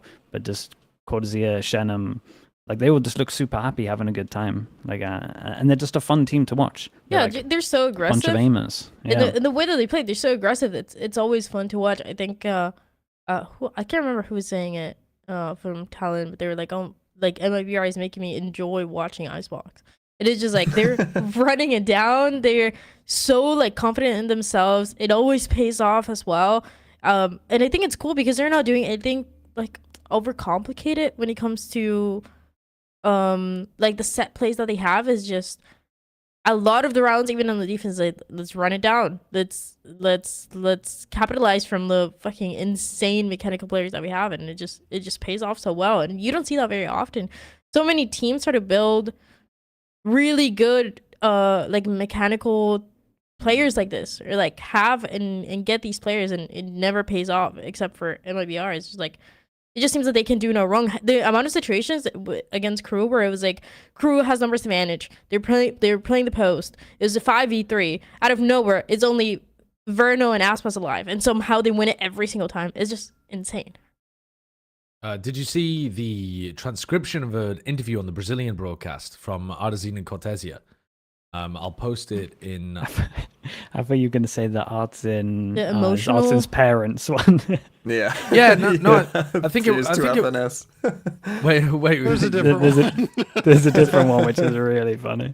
Right. Okay. No, I haven't seen that one as well. I haven't seen that. Now, this one was a heartfelt one on the Brazilian broadcast interviewing Artesine and Cortesia, and then somebody wrote it up for an English audience for people on Reddit. And one of the parts that I thought was particularly kind of tugged on the heartstrings was that Artesine was talking about where was it? I can't remember exactly where it was. But he was basically talking about like ringing his dad at some point in the previous year, and talking about I don't think it is transcribed exactly here. I must have read it somewhere else actually. But talking about ringing his dad in the previous year and being like, I don't know what to do. This team's like falling apart. I'm finding no success. Like, I'm, anytime you're in a bad performance as well, you're going to be like worried for your job and worried whether you can go anywhere with the job. And his family being like, well, just stick it out. If it's meant for you, it's meant for you. Like, there will be some uptime later on. If it's meant to be, basically, like, things will turn around, and if you keep trying, you'll find something better later down the road. And the turnaround for this organization could not have been larger. And he's the only person really that's seen both sides of that, because everybody else is brand new.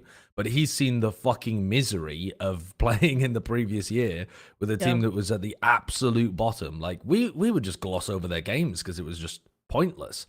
And then now they're making it to Masters Toronto, and he's the caller, and like the coach has the faith in him, the players have the faith in him, the vibes are all working, and they've made it to a global. It's sick.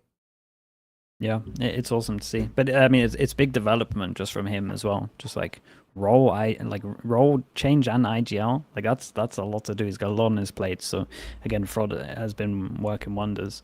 Dude, the thing that I saw, the clip that I saw was like it was like an interview. It was like a Brazilian interview with Artsin's parents, and it's basically they ask his dad, is like, is there anything you want to say? And he's like, yeah, can you give me FNS's PayPal because I want to thank him or something for giving us Vano.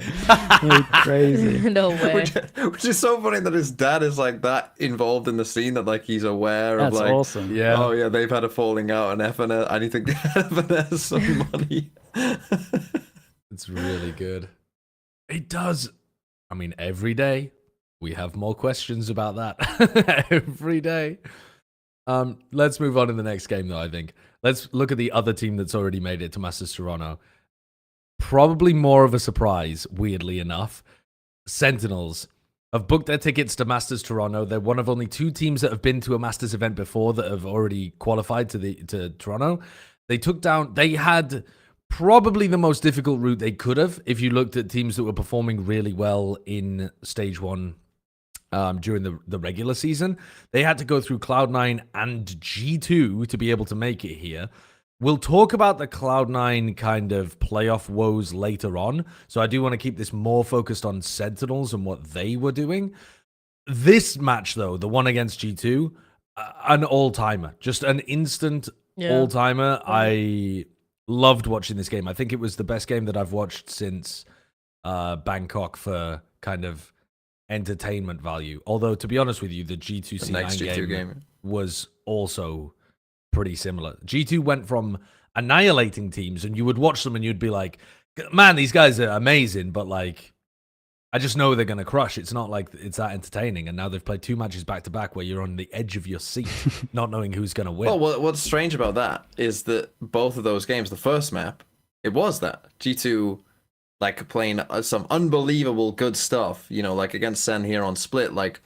Like it feels like Sen, like you just write it off for Sen because it's like, oh, no one, you know, G2 playing in that form, like, you know, you're unlucky. You're not gonna beat that team. And we were talking about when Kaplan in the interview was kind of like had that attitude of like, yeah, what are you gonna do? But then on the other two maps, you're glossing over it, mate. You're glossing over it. Kaplan comes on the stream and he says something like, yeah, G2 are an astoundingly good team. I think the question was maybe something like, what went wrong for you in that map? And he goes like, well, first of all, you got to give credit to G2. They're a phenomenal team. They're incredible there. They had the read on us the entire time. What are you going to do in those kind of situations? We're just going to try to play our best, and what happens, happens in map number 2. We're pretty prepped. We're feeling good, but, you know, what happens, happens. And TMV immediately is like, he's given up. I don't want a coach that speaks like that. I want him to believe in himself. Blame me. It was Shayo who was saying that. Like, come on, man, you got to have some gumption. Yes, because he's from the deep south. Shayo, famously the Canadian from Texas or Tennessee or whatever the hell accent that is that you just put on. Oh god. No, but Sentinels was before, they were just really confident. Every time that I was interviewing Sentinels coming into playoffs, like the last couple matches of the group stage and the first matches they played, every player, it was like bang, narrate, second. They were like, oh, we want to play G2. This time around, we know that we're going to win.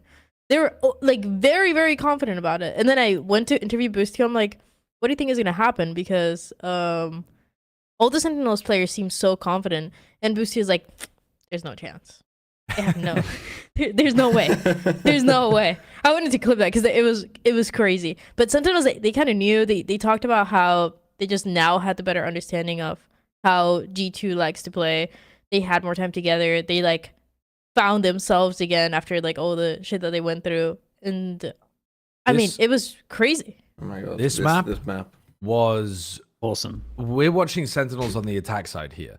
But to give Sen the credit of exactly what you're talking about, Dan, their anti against the Waylay was beautiful on the defense side. They knew exactly what to do against it. They would like soft fight for control over A main and B main to like lure G2 in, and then just as G2 are going for the pop through the choke point, they fight the Waylay as soon as they've got the fucking like hands in their hands. I don't know how to describe that, but you know, like when Waylay equips her hands in order to dash, they'd be like immediately fighting then.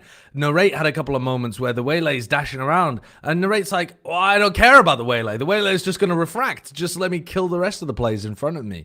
I think that they put on an extremely good anti-performance on this map to be able to come out with the victory here, and it was still mega hard fought because G2 nearly ran it all the way back. It was really close. I think the anti from both teams was really good because G2 did like a punish on this defense early on of where Sentinels likes to like drone from middle, like close middle on their first, I think it was like buy v buy, might have been like the 4th round that happened on their defense, where they punished Narrate and everyone for like droning close. So they then felt like they couldn't drone through middle and like pop that vice wall. So that vice wall was just up the whole time, so then they multiple stacked on sides. So both of the anti was really good, and then Sentinels kind of realized here that, guys, we've actually just got to take middle. Like we got to take middle. Yeah, this flash as well from Zelsis was so good. I mean, this round is tragic though too. If you dial it back like 20 seconds, 10 seconds, something like that, they go for the teleport flash play, and they just don't quite coordinate it properly, I think, on the retake. Yeah. And you just got to play a TPing out into the open. How many rounds have they won at this point? They won 10 or 10 something? in a row. 9 in a row. 9 in a row? 9 in a row. They won pistol, yeah.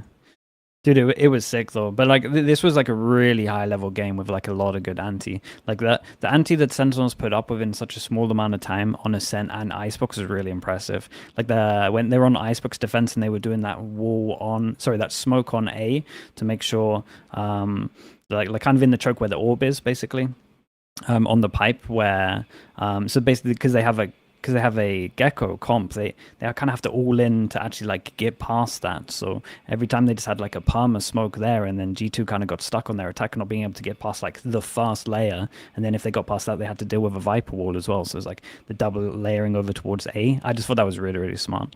Like the way they're thinking about the util, they're looking at the comp and going, no duelist, like we can actually make this a choke point that they can't really get through. So that was very cool from Sentinels. And then you back that on what they did with Ascent against the Waylay. Like the coaches put in work here, and I think Gen.G's like calling was really good, especially when you look at Ascent when they'd lost 9 in a row, to then be like, let's ignore that round where they punished us over towards middle and actually drone and take space. So dude, it is a fucking banger of a game. And like again, both teams are playing really, really, really good. Yeah. On Iceboxes particularly, I thought that the scoreline almost felt a little bit fraudulent.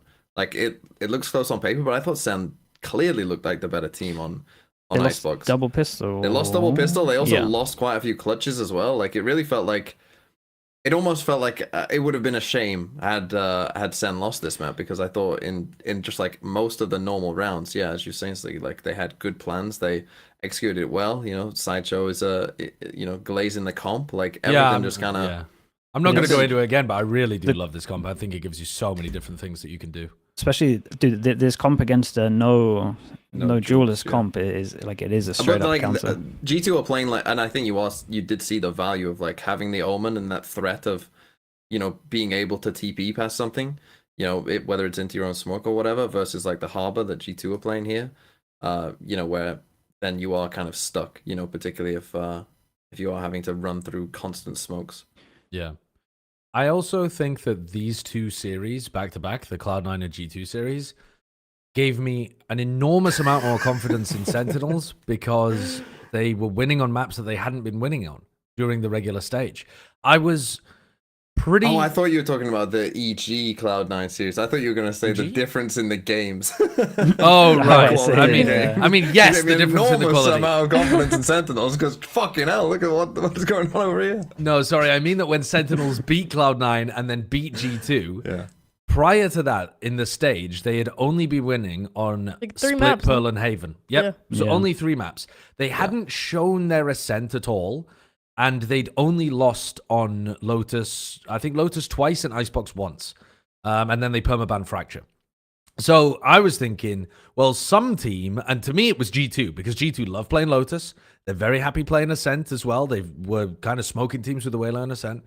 And they love playing Icebox, and they have a particular comp that they were doing well with. They kind of beasted Cloud9 on this map. So every map pool weakness that Sentinels looked like they had, G2 were poised to capitalize on. And yet, Sentinels in the game against Cloud9 beats Cloud9 on Ascent, showcasing a really solid look to this map in the first time that they'd pulled it out. And then in the game against G2, they managed to win on Icebox, again showing a really good look on a map that they hadn't played at all. Sorry, a new comp on a map that they'd previously only played a little bit. And then they win on Ascent again. So, like, at this point, Sen have gone from a team that, to me, had not demonstrated a wide map pool at all. It was like a little puddle of a map pool. To now, they've actually shored it almost all the way up. I'm super confident in their Haven. I'm really confident in their split, but G2 had a phenomenal read against Sentinels, like post-plant aggression. Maybe Sen need to not play retake as heavy on the defense side and just rely on that, because it might be getting a bit predictable. And against teams that are really good in the post-plant, all right, you might get punished a bit. But I'm not that worried about their split against most teams. Their Ascent looks good. Their Pearl looks really good. Their Icebox, I love their composition. Like, there's no map where I'm feeling like Sen are weak right now, apart from maybe their Lotus.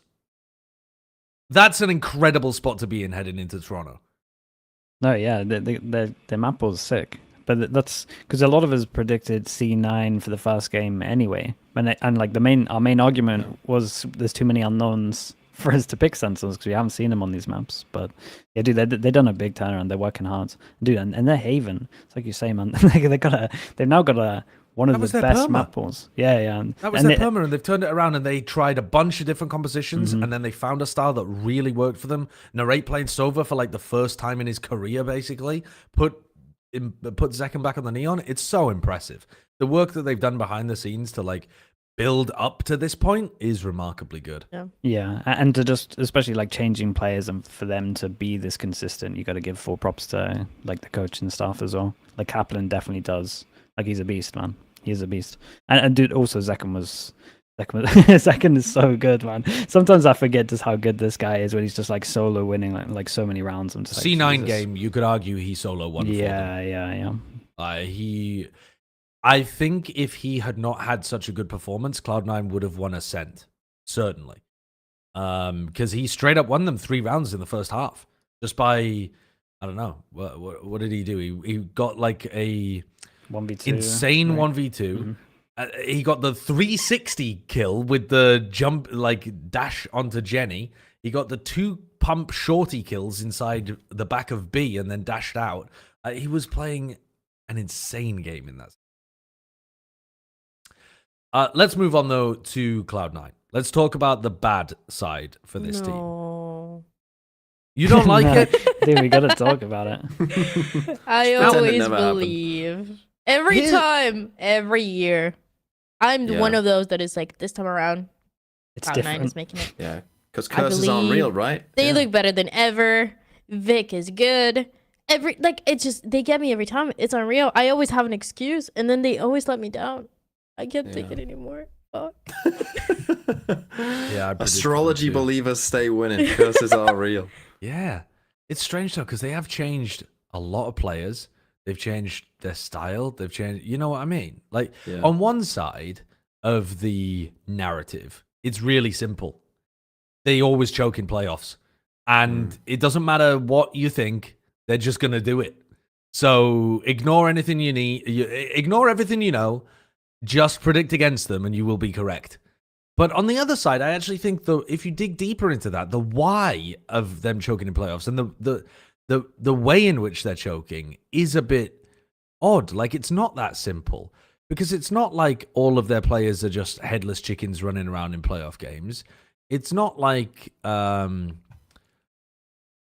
it's not like they play, I think, a huge amount worse than they do in their regular season games. But it feels like every time they play against other teams, somebody has a god tier game against them, and they themselves are not playing with the same level of proactivity. We're not seeing like Oxy dropping insane performance, Zeppa dropping insane performance. They save all of those big games for the regular season, and I don't really understand why.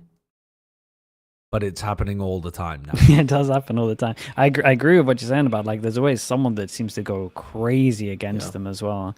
Like, But- I don't know if it's like just the other teams being like, oh, dude, they always crumble here, like, and just being We got insane. this. Yeah, being Yeah. insanely confident and just running with like the narrative, because they like everyone believes it now, and it feels like it always happens with C9. It's just like one individual just wins a map against them. It's just like that was like the map that they had to win to actually take it. I do think that when I watch a couple of the players, they maybe don't peak things that they would be peaking with the confidence. It's not to the same levels that we saw like Boom this week, but it still is something where it's like playing to not lose.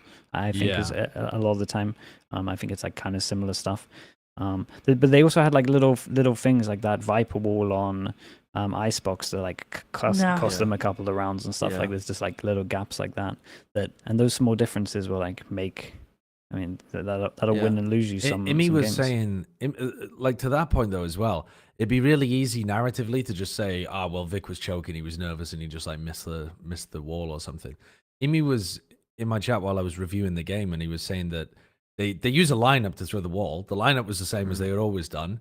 For whatever reason, they don't exactly know why, but there was a gap in it on only 2 rounds as far as they were aware, and in both of those rounds, they ended up losing a kill Dying through from the it. gap because somebody That's was like crazy. looking for the mistake. But when it's easy with one of those instances to write it off as a chance or coincidence or something like that. But I think that Imi's right when he says that they need to be doing a deep dive into why this is happening at this point, because it is more than there's a serious pattern here, and even if it's just small things repeatedly, there probably is some overarching thing that you've got to tackle that'll help with this, whatever that might be, whether it's a mental thing or whether it's, like a confidence thing. Who knows? Yeah, I think it's definitely a mental thing. I think the first couple signs of it was that MIBR matchup with Cloud9 in with the groups, where yeah, sure, like all of us talked about how good of a game that was, but it was 2 of the maps of them being down 3-9, and then they try to make a comeback, they're not able to close it out. It's like things like that where like if there's any sort of pressure for Cloud9, they're not gonna win, they're not gonna come back, they're not gonna close it out, they're not gonna start strong. And then they do this constantly, and it sucks because this is actually the best version of the team that we've seen when it comes to like consistency, how good Vic has been looking. Oxy, I feel like after kickoff that he was struggling a little bit, he kind of found himself again, but it's just like it's something about feeling any sort of pressure and the way that they handle it, where it's like they don't wanna deal with it at all. It's like, oh no, we have pressure, we're in elimination, we're down, and we need to come back. Like not happening. Yeah, I mean to carry on what you're saying, like if you look through their entire stage 1, of all the maps they've won, they've only won 1 close map, which was overtime against Furia on Lotus. That's the only close map they've won. Yeah. Every other map they've won is 13-9 or better. I'm pretty sure, looking at it now. So like every map they win, like if a map gets close, they're almost certainly losing. Yeah. Like Always. that's crazy. I'd also, I think it's a little unfair because the sample size is so small. Yeah, true. But no, sorry, I don't mean your point. I mean the point that I'm about to set up. But to be honest with you, like all of these points, the sample size is really small, right? So, but I just wanted to preface it because I'm going to be like digging into a single player, and I think it is unfair to be putting things on individual players, really. But if you're looking at people that have been on the team for a while, Zepper is one of those players that had a really good stage 1. His VLR rating's 1.14. He's like in the top, I don't know, 15 or something for VLR rating in stage 1. And he dropped off to being, so he went from being their second best player by VLR rating to being their second worst player by VLR rating in playoffs. And I might be wrong, but I feel like I've seen that before. Like I feel like I've seen those swings can be really heavy with Zepper, and he is one of the players that's been kind of That's true. a connective piece throughout. So maybe targeted to specific people might also be really helpful, but I can't say that I noticed in the game like Zepper throwing or anything. You know what I mean? It wasn't like I was watching and I was like, Zepper's playing like shit. It's just that you kind of look afterwards when you're looking for a reason as to why it's happened, rather than noticing it in the moment, I think. Yeah, it's the confidence thing for sure. Because like, I think you could say the same with Oxy as well, where it's just like you have like those big clutch rounds from him that they kind of just don't happen as much, and there's definitely less opportunities where you see him have a chance to like start shouting and getting everyone hyped. I saw a quote from like Zelsis, I don't know where it was from, that like he knew he was going to win the game instantly because he tried to like mess around with them talking about the curse, but like they weren't joking around back and they actually like looked like nervous. So he's a psychological terrorist. He was on, for sure, yeah. He was on stage, and when Net was losing like clutches against him, he's standing up going, Michael! Like just the most irritating schoolyard shit. And it just completely is going to get into people's heads like that, especially when they're already thinking about the choke and the fact that it is happening in the moment, like live in front of them. He's a master of the mental game. He really is, Zelsis. Yeah, but to me, like if I'm looking at Cloud9, like okay, you lose to Sen, you know, Zekken pops off on map 1, like it's not a disaster, right? To me, it's more about the loss to EG, a team that they had consistently looked throughout the entirety of stage 1, even when they're losing, you know, to like MIBR and stuff. Like they consistently throughout stage 1 definitely look better than EG. So then to lose 2-0 to EG, and I think particularly towards the end of Icebox, because okay, on Fracture, like I think especially the start of Fracture, EG had some nice stuff. You know, it was looking pretty good, but especially Icebox just felt like. That felt like the most, like they had 2 map points to potentially close out as well. They end up losing an OT. Like, I don't this. And if we want to if you want to take it to a player level rather than a team level, Ye and Icy's performance in playoffs has been insane. So much better. Way like different players. Like looking at different players. the thing is, the reason that it's believable with them is because you've seen really good performances in the past from Ye, and you've seen good performances at times from Icy too, where he pops off, and he had occasionally got series with G2 where he would dominate and win a game for them. He did it last playoffs, all the kind of playoffs games for last year. He actually played really well with Icy. And then, dude, as soon as Ye got the ace on the pistol on Fracture, I was like, oh, Prime Ye! Here we go. But again, it does happen all the time for C9. People just have so much confidence against them. But dude, some of the stuff Icy was doing was nuts. Some of his duels over towards middle in this map where he's getting multi kills, real fast transfers.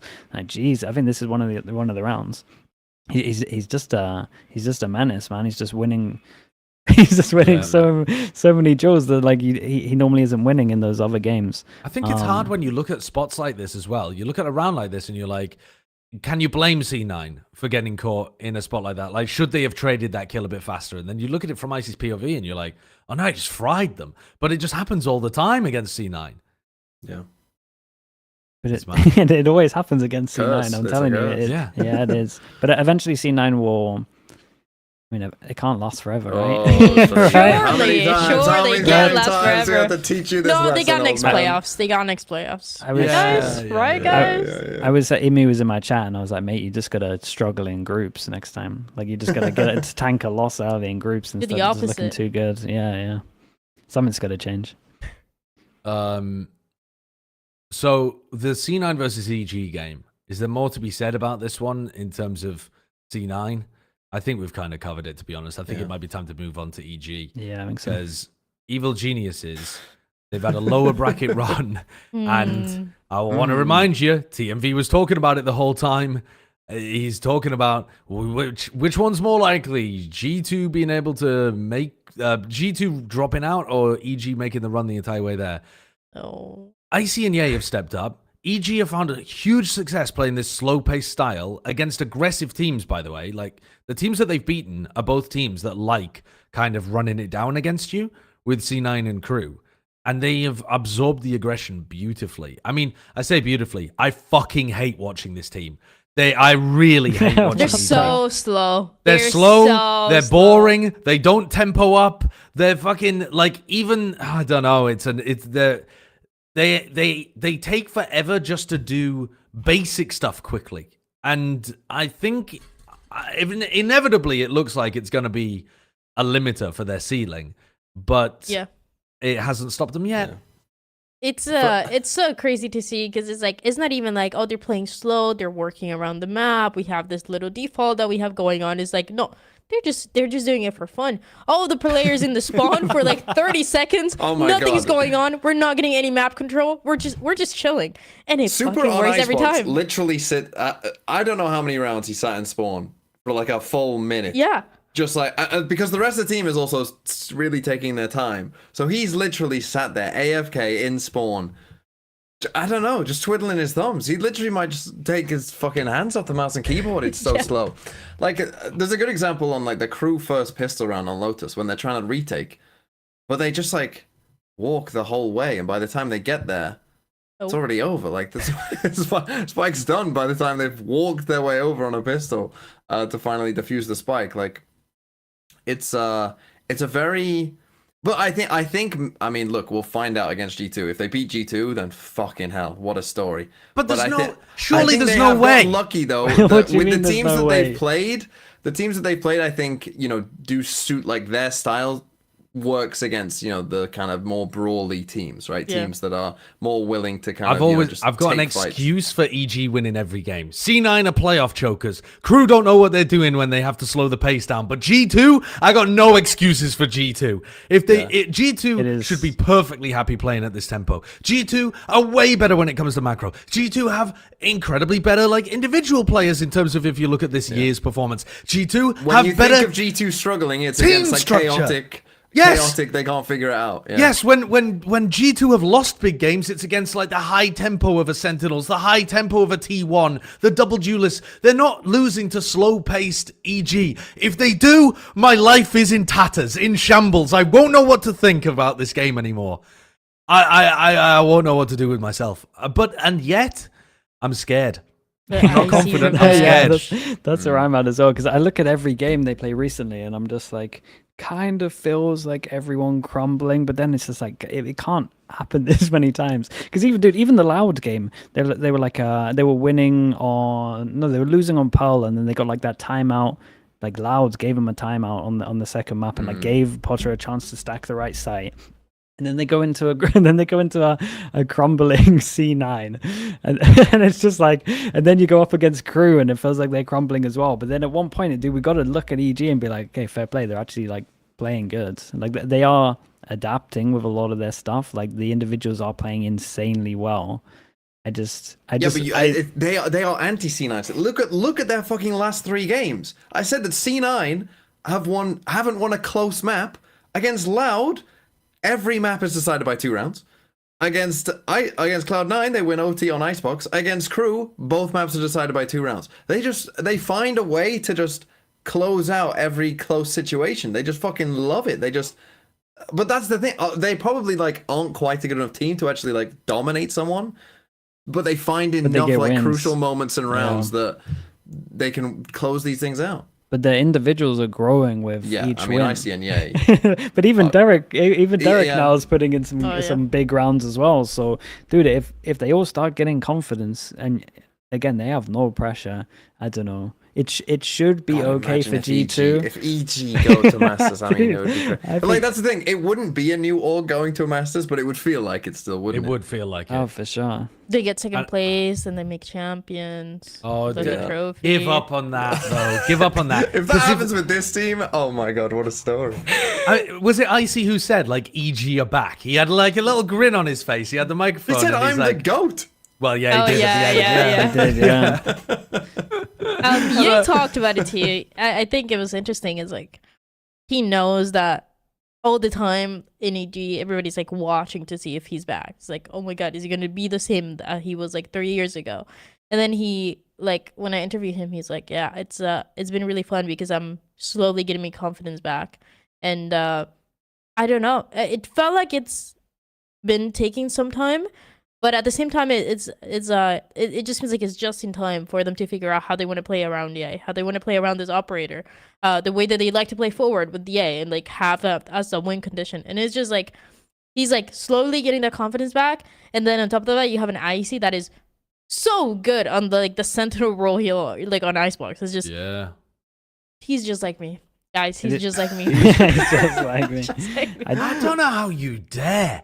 We were begging you to play Sentinel. You only play Lurking Reyna, and I had to have a heart-to-heart sitting Lurk Dan Reyna. down. Lurk Reyna. Yes. Lurk Reyna permanently, and I was like, Dan, if you want to play like this, for God's sake, you've got to learn how to play Sentinel, because this is unbelievable levels of troll. And she's like, well, I mean, I guess I could try, but I'm like, you are going to be our Cortesia. and now you're saying, oh yeah, he just like me. He's for just real, like for me real. though. He's just like me. Unbelievable. Dude, Unbelievable. I love it's so nice watching EA back on Duelist though. Dude, it felt like, because obviously in like Optic as well, when they used to play, he would have like Ascent where he would play, and then he would like dominate defense with Ops. Like everyone kind of thinks he's a chamber merchant, but actually you got to look at their Ascent record. He used to kind of farm, to be honest, on Ascent when he was playing Jet. So nice to see him get his confidence back and be like, oh yeah, I was an Opper for 5 to 10 years in CS. Like maybe I should just go back to those roots. Like him getting the op back and actually having those rounds and having confidence is so nice. It's like, dude, this is what you used to do, man. Like it's cool that it's just good to see him on the Jet and actually like having the confidence to buy the op and taking over rounds on defense. He's Even winning so much in this one. what was it? Not this last match, but the one before when they were playing with the operator C9. and attack split. What was he playing there? Split. Oh wait, in the game against Loud, you mean? I think so. Yeah, it was a bit. Yeah, I think it was. Did he this attack up on that map? Yeah, attack op, A side, like playing it as slow as they always play. And then when I go and talk to, I think Potter, it's like, yeah, we always have this strategy. And she's like, we've been wanting to do this. We've been wanting to play more like the attack operator, like play really slow. And when she was calling the timeout, it was like, I want you guys to get the op on attack. Like that's the game plan constantly. Just give him an op. Doesn't matter if it's attack. Doesn't matter if it's defense. Doesn't matter what map it is. It's like, and it was actually working out. That one round that they got, it was like second half, I think. It's like a 3K, and it's just it's so cool because no matter what, it's such an obvious thing as like, yeah, let's give Ye the operator. But they really found like what the win condition is. It is like people have been trying to put Ye to play something else. Even when I think about Ye duelist, I'm thinking about when he was in tier 2 with like the Disguised Toast team. What is the name? Disguise? Yeah. And it was just like it was not him at all. He was trying to run it down, trying to do individual plays. It was not. But this is the Ye that everybody had to figure out. This is who he is, and this is how he wins. I do enjoy watching them play on Icebox when they're on, when they've got Icy kind of playing pretty aggro and Ye opping. That's when they bring a glimmer of joy into my heart. The rest of the time, on attack side, gotta be honest, I'm hate watching. I gotta be honest. Yeah. Dude, I've enjoyed these games recently. They're fun. Oh, fun. Okay, anyway, I'm not going to start this argument again because people are just going to... I'm a generational hater when it comes to the slow-paced, do-nothing kind of teams, even though it works. Let's move on to talking about KRU, though, just for a moment. Because, Dan, we can't invite you on the show and then not give you a chance to reminisce and, honestly, write the obituary for KRU. No. Wasn't it lovely? This team's running playoffs. Seed. Oh, they do it again. Number 1 seed, come in, don't win a map in playoffs, lose to evil geniuses. Again. They lose to EG. And it's also a different composition, like with the Neon. They like try to do. Okay. First, I want to talk about something. First of all, it was like round 9 of Lotus, and these guys look so fucking tilted. I'm like, it's over. We're not fucking with it. When Kesnet won a clutch or something, and then he doesn't even react. Yeah. Yeah. Dude, No. they showed both the teams. They showed Kesnet, and he's like, "Oh no, like I won the rounds," kind of thing. Like, and then they showed the other team there, just like, yeah, just like good vibes, like it's all Yeah, good. and It's Super like, was like, I did 70. yeah. And it's just like, dude, like if you watch that back, you didn't see the round, you'd be like, oh, they won the round. Look how happy they are in comparison to the other team. No, I Like, don't understand. I don't really like. It was just that ever since that round, because I saw them like typing in the chat. It was like Kesnet typing to like, I don't know, someone in KRU about something that went wrong in that round. And ever since, it was just tilted. Doesn't matter if they were winning, they were losing, whatever it is. And that's just such a big problem. You bring your like psychologist, performance coach to playoffs as well to try to help you out with those situations. But it just seems like they're like doing this shit to themselves. And on top of that, you're like depending on... Sometimes you have really good games, like in the regular season, you're having really good games for Mazzino, or like really good games from Adversa, where he's like actually popping off, having some great ideas too. But this one, it was just like nothing. It's just nothing. Same as the opening match for playoffs, they started so strong, Kesnet was popping off, and then it just seems like they have one little problem. It's over. Like they can't come back from this. They're sabotaging themselves. Look at him there. That's after Always. winning a clutch. That's crazy, isn't it? It really is. Bizarre, yeah. Oh, right. So it wasn't on Lotus. This was. Yeah, it was this one. on Yeah, it was Icebox. Icebox. Yeah. Yeah. But since Lotus, it was But cooked. now watch Super. I didn't notice it on Super. Lotus. And he's Yeah, just towards- screaming. And he Yeah, lost. it is really strange. I did think they performed a little better on Lotus compared to the last time they played it, but my God, I wasn't happy. And I also didn't like the overall game plan, to be honest, from either of the teams. Anytime that KRU were allowed just a free entry into the C site, they were winning the round. And then EG never really figured that out and was still just stacking 2B, 2A, and then KRU would take C, win a round easily, just forced to play, and EG are playing the slowest. Never any plant denial, so you never get people in time to do a fast retake. So KRU get perfect post plant positions, and even with all of these options available to them, they still weren't able to close out a good attack half and end up just... Yeah, they played slightly better on defense. They didn't get baited into running these big trap plays. They had more people taking contact instead of doing it off timings, because I think that was a big part, is that they can't really get good anticipation on like when is Superman going to activate a lurk? That was fucking killing them on Icebox. They could not figure out, like, when... We know there's a player inserted somewhere around, like, mid or A or somewhere. But our Hunt the Lurker protocol, if we activate it too early, we get no value out of it. And we've just given away our hand, and EG are going to be able to, like, hit a different part of the map. And if we wait too late, Superman's already walked on us. And they could not find the right timing, because it was, like, 20 seconds slower than they were used to, I think. And way more like safe positioning from the lurk players too. You watch the way that Superman lurks, and he's like really, really safe up until he tries to take his moment of timing forwards. They just couldn't get a read on it. They had no clue what to do. And then KRU towards the end of that map of Lotus, they were playing so much slower too, where it was like they're trying to be one step ahead. They have the understanding that EG is expecting them to run it down, especially with the Neon, because the first time that they played each other, it was like with the Kesnet Yoru. So they know with this Neon, they're expecting this. And then they're playing constantly this 4-1, whereas like time is running out, is going to depend on the Lurker, is going to depend on Shy to get something. And it's like, okay, it works one time, he gets the opening pick on that on C side, everybody rotates. But it's like, you cannot have that as your like win condition. The other 4 players towards A, they're doing nothing.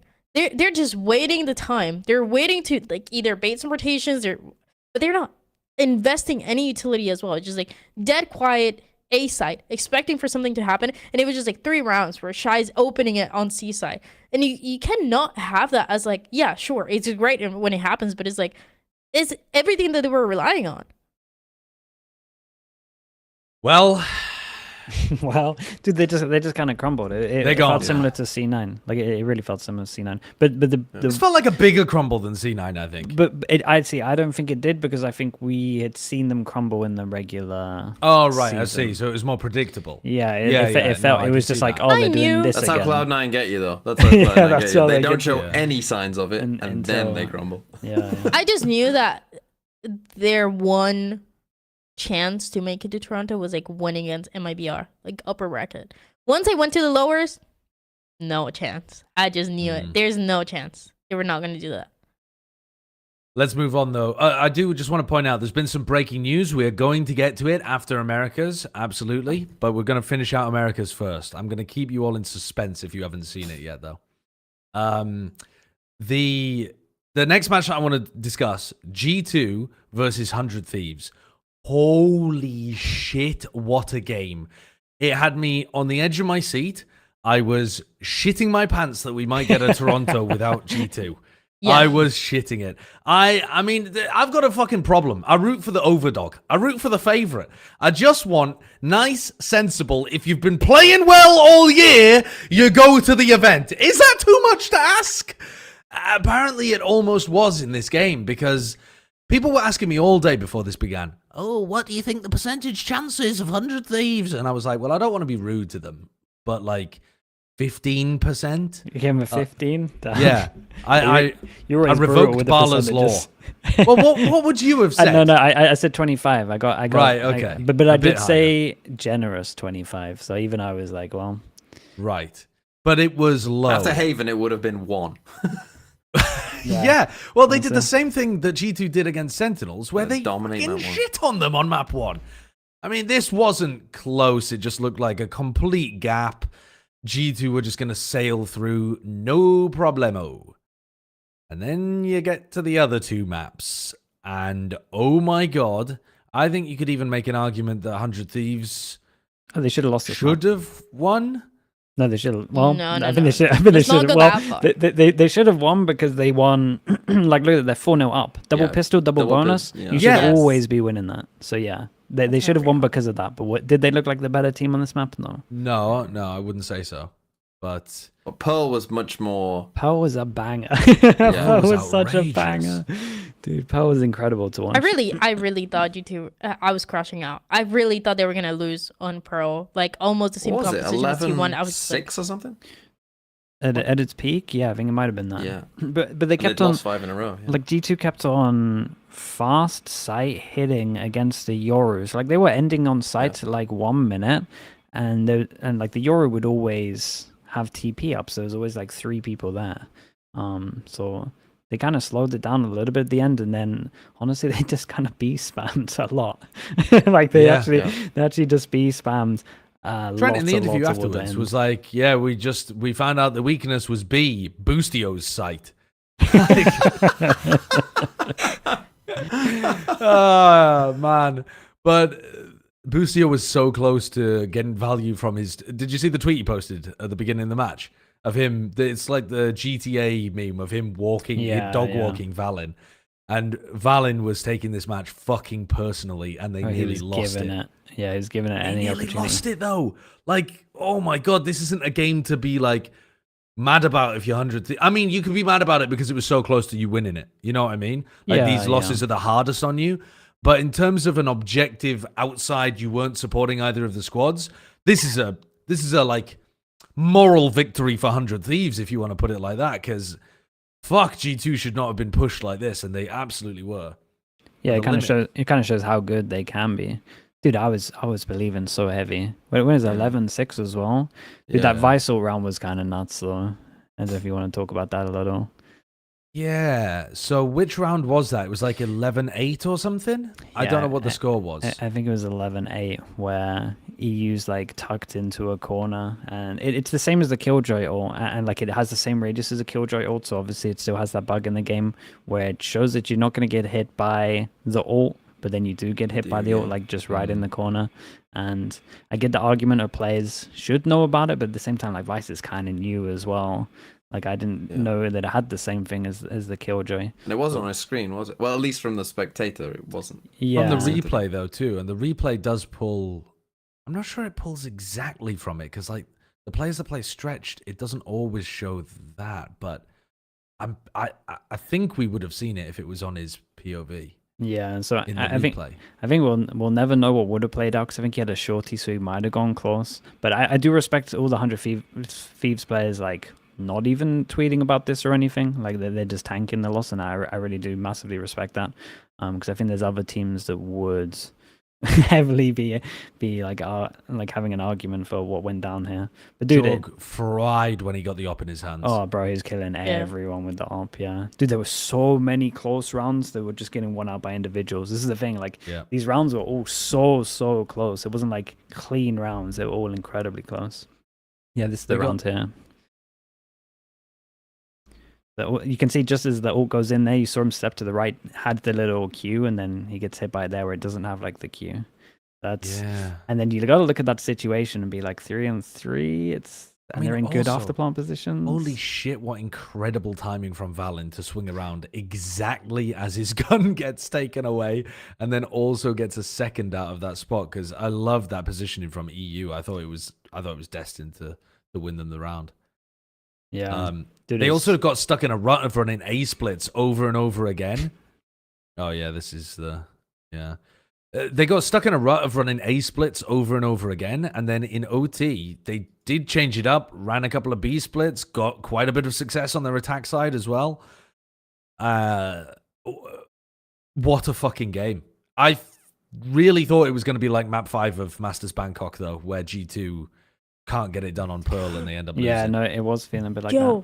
Leaf was unreal though. Dude, Leaf actually saved him in so many rounds as well. I just saw the news. What the fuck? Yo, what's going on? Yeah. Well, let's get through the predictions and then we can talk about it because it is fucking bonkers. Do we have more to say from the G2 100 Thieves game? Oh, I do actually. I did want to point out too. What we were talking earlier about weird stats things. I was talking to my chat about force buys, G2 force buys. Oh, yeah. Yeah, they're impressive. This year, right, they've got a pistol round win percentage before the match against 100 Thieves. They've got a pistol round win percentage of about like 65%, something like that. So really good pistol round win rate because the best teams are up towards like 65, something like that. That's a really good win rate. Normally teams are around 50, obviously. Then if they lose the pistol, so 35% of the time, they're going to be losing the pistol. If they decide to force with stingers, they are winning that force round 73% of the time. Yeah, it's bonkers. Holy fuck. That's insane. And they decided not to force in many situations in this series against 100 Thieves. On both pistol rounds on split, they decided not to force. They didn't get the plant down on their attack side. but they do sometimes. I'm pretty sure they do sometimes force. So I'm not sure exactly what the logic is on it. I asked Valen about this on my interview. I'm like, because I was like, not only is it the fours that are always so good, and Valen specifically is really good with the stinger too. Like every time he's getting 2-3 kills with a stinger, but also it's just like every time the 100 Thieves, you think they're getting some momentum, or they're winning 3-4 rounds in a row. There's a pause, and then they immediately come back, and that's not something that many teams are able to do. Just like immediate switch up for G2, they know how to make it even. And then it was like Valen saying that he was not doing that before because he was like, I've been failing my team. I've been not having the right read early on how aggressive and how much space we need to take.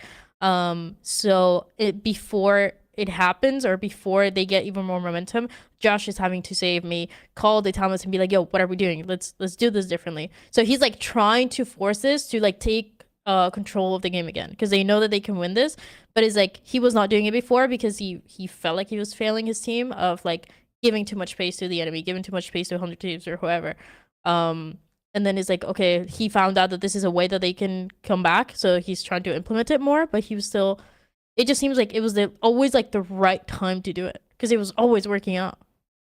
Yeah. They're so good with stingers though. Like they're actually so good. Like they single-handedly as a team make this gun look like it needs to get nerfed like instantly, because they always get way more value than everyone else. They're getting multi-kills. They're instantly winning duels against better guns. It's dude, they're so good with it.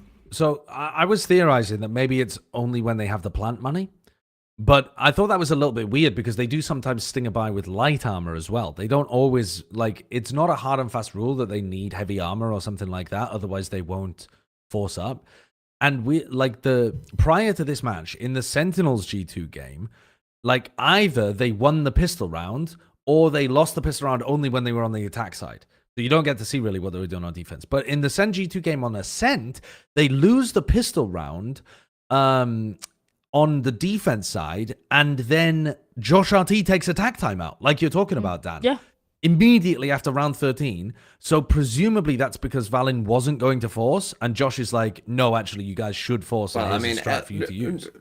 Newsflash, when you're down 11-2, well, yeah, just lost pistol, you should be forcing. Like, just yeah. Well, yeah, of course. Yeah. You should force anyway in that situation. Who you are. They're only ever doing it on defense if they like are down a lot. It's always on attack, pretty much. But their success rate with it is so ridiculous. Like, so ridiculous. They are only going 0 and 3. They're only going 0 and 2 about 10% of the time, because of the amount of time that they win pistol and win bonus if they, and win the force if they actually decide to go for the force. So at that point, even if your win rate drops a little bit, fucking send it a bit more often, it feels like, because damn, you guys are insanely good with it. It just feels like it's a way for them to take control of the game again. Which is like what Valen was saying, and like what he was saying that Josh T was saying when they were asking for timeouts, and like the way that they were switching it up. It's like they do that fucking crazy play with the stingers, they win the round, and then it's like it's fine. They were recovering so fast after that. Yeah. Okay. The next topic that we had to discuss was 100 Thieves eliminating NRG as well, which I think is basically just for the chuckles of it too, to be honest, because like this was a highly anticipated match because it's Finesse versus Boostio, and we've watched them just fling pies at each other all season, basically.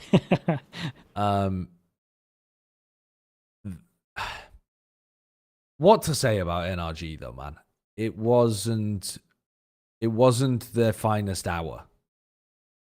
No, it hasn't been the whole year so far. Yeah. It's like kickoff, they were behind on the meta, and then now the meta doesn't really suit them that well, I think, as well. I think bad first map from Som too on Fracture. He normally fries there. I think it looks worse than it is for sure, but it does look really bad. And I think you gotta give a little bit of props to 100 Thieves, especially like Xander. If you just look on that individual level, he's plus 34 in 2 maps. Yeah.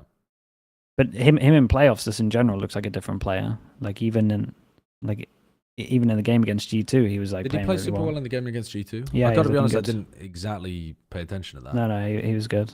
Yeah. So it's like just individually from him, it's a lot better, and it's in my opinion, it's like one of the reasons why they're looking so much better.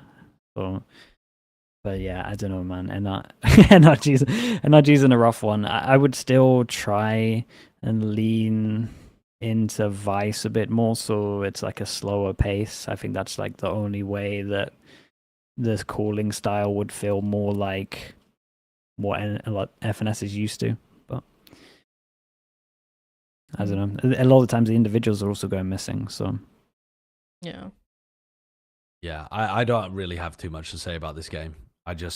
It was fun to watch in the moment, but it's kind of depressing NRG. It's sad. It's kind of a bit depressing. There's not too much like sunshine and rainbows that you can make of what they've done, even though they made playoffs.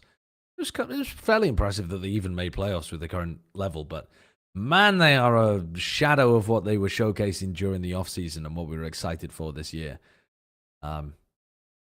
Dude, this pistol was bad from them, though. 5v2 it didn't start off great. Like What were they it's one of those running into sand like that? It's one of those where it's like they probably had like a talk where they're all about being on different pages, so that they probably have implemented something where they listen to like the first call and everyone's got to go for it, and then the person calling the first call is like probably has the bullets and everyone else pretty much doesn't have the bullets or end up swinging. Most people are on like 3 bullets left, so they got to hit their shots, otherwise they reload, and it's just a bit of a mess, to be honest. Yeah. All right, let's move us along then. Let's move us along to the predictions for this week.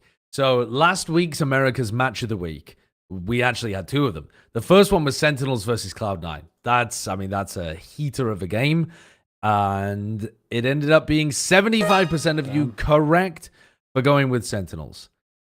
Now, the next game that we had was our bonus match of the week, which was Sentinels versus G2. And this, I think, shows you how many Sentinels fans there are out there, because 32% is higher than any of us were giving it. But you were still wrong. 68% of you went for G2. Super reasonable, extremely reasonable. But it was Sen who came out with the victory for the minority there. And that means that, do we get a report card even though EMEA is broken? Yeah. Wait, how did that work? What did you guys do? For what? EMEA? Yeah. Oh, an A+. We give you an A+ Doesn't because count. if any of you guys watched the EMEA games, you guys get the A+. So good job, everybody. Honestly, yeah, I like that. That's what it's for. It's for participation exceeding all expectations. Nice. Well done, viewers. And we get to see some of the A+ stickers as well. That's a nice little sticker there. Is that the first one that they get? Yeah, I don't think we've ever had a week since we've implemented this that they've got everything correct. I think they've Well, they always didn't been get through a everything while. And they didn't get anything. No, but they got correct. bonus points. No, Here. it You doesn't got like count. extra I credit. know Kurt is nice, but Sitting doesn't through count. 3 hours of tech I pauses think an A is would worth. be more. no. I think an A would be. Like give them an A No, minus let's give or it a something. C. Yeah, just a C. A C? 3 hours of tech boys, give him a C. Yeah. Jesus. That's brutal. All right, you can check back on the community tab to vote for the America's Match of the Week again, which this week is going to be G2 versus EG. Which one of them is making it to Toronto? I mean, that's a What can fucking go wrong? awesome match. The first game, though, to predict is MIBR versus Sentinels. This one in the upper bracket final. And we're split even. Yeah. 2 going for MIBR, 2 going for Sentinels. So it's Team V and Sliggy going for MIBR for all of the audio listeners. Myself and Dan going for Sen. Dan, I want to hear from you first. What's got you hyped up about Sentinels here? Why do you think they're going to be our first team in the grand finals with map advantage? Yeah, I don't think we're seeing a lot of teams that are doing too much around like having a read on the enemy team. I don't think we're seeing that for most of the teams. I mean, I'm thinking Sentinels, I'm thinking EG as well a little bit, but everybody else just seems to be doing their own thing. And for MIBR, they have a very unique playstyle, which is really cool to see. But I think Sentinels is like, I don't think the MIBR playstyle is going to be hard to counter for Sentinels. I think the way that they play on the utility, the way that John has been calling, like it just, I think they should be fine for the aggressive plays that MIBR has been doing and the way that they've been winning. For KRU, like I said, it was like going into site. KRU has numbers advantage, a bunch of trades. It turns into a 1v2 for some reason, and MIBR is winning that. Sentinels does not push the team to be in those situations that much. Okay. I mean, mine was mainly based on the map pool. I was really impressed this week with Sentinels map pool and their overall form. I think they look like they're in a really great spot. MIBR believers. TMV, what's your MIBR take? You're a fan. I know you're a fan. Yeah, I'm a fan. This is partly, I mean, I think this is a straight 50-50, so I'm glad that we have gone 50-50. And I think my just pure like for MIBR probably just pushed me to picking what I want to happen. The case for MIBR would be the 1 to 5. I think they've got more firepower on their team. More firepower. I think so. 1 to 5. Yeah. It's close. Maybe, yeah, maybe. It's close. And yeah, it is close, but I think 1 to 5, they've got the slight edge there, and I think, I don't know, and then I'm just trusting Fraud, I guess. Like I mean, yeah, you're right. Like the Sentinels map pool, seems to be, in a pretty good spot. But I'm kind of trusting maybe with enough footage now on like what they're doing on an icebox and stuff like that. We've seen MIBR's icebox be extremely good, throughout the playoffs and stuff. So I'm kind of just trusting that. Yeah, they can cook up enough. I think this will be close. I think it'll be a 2-1. I wouldn't be surprised if all the maps were pretty close.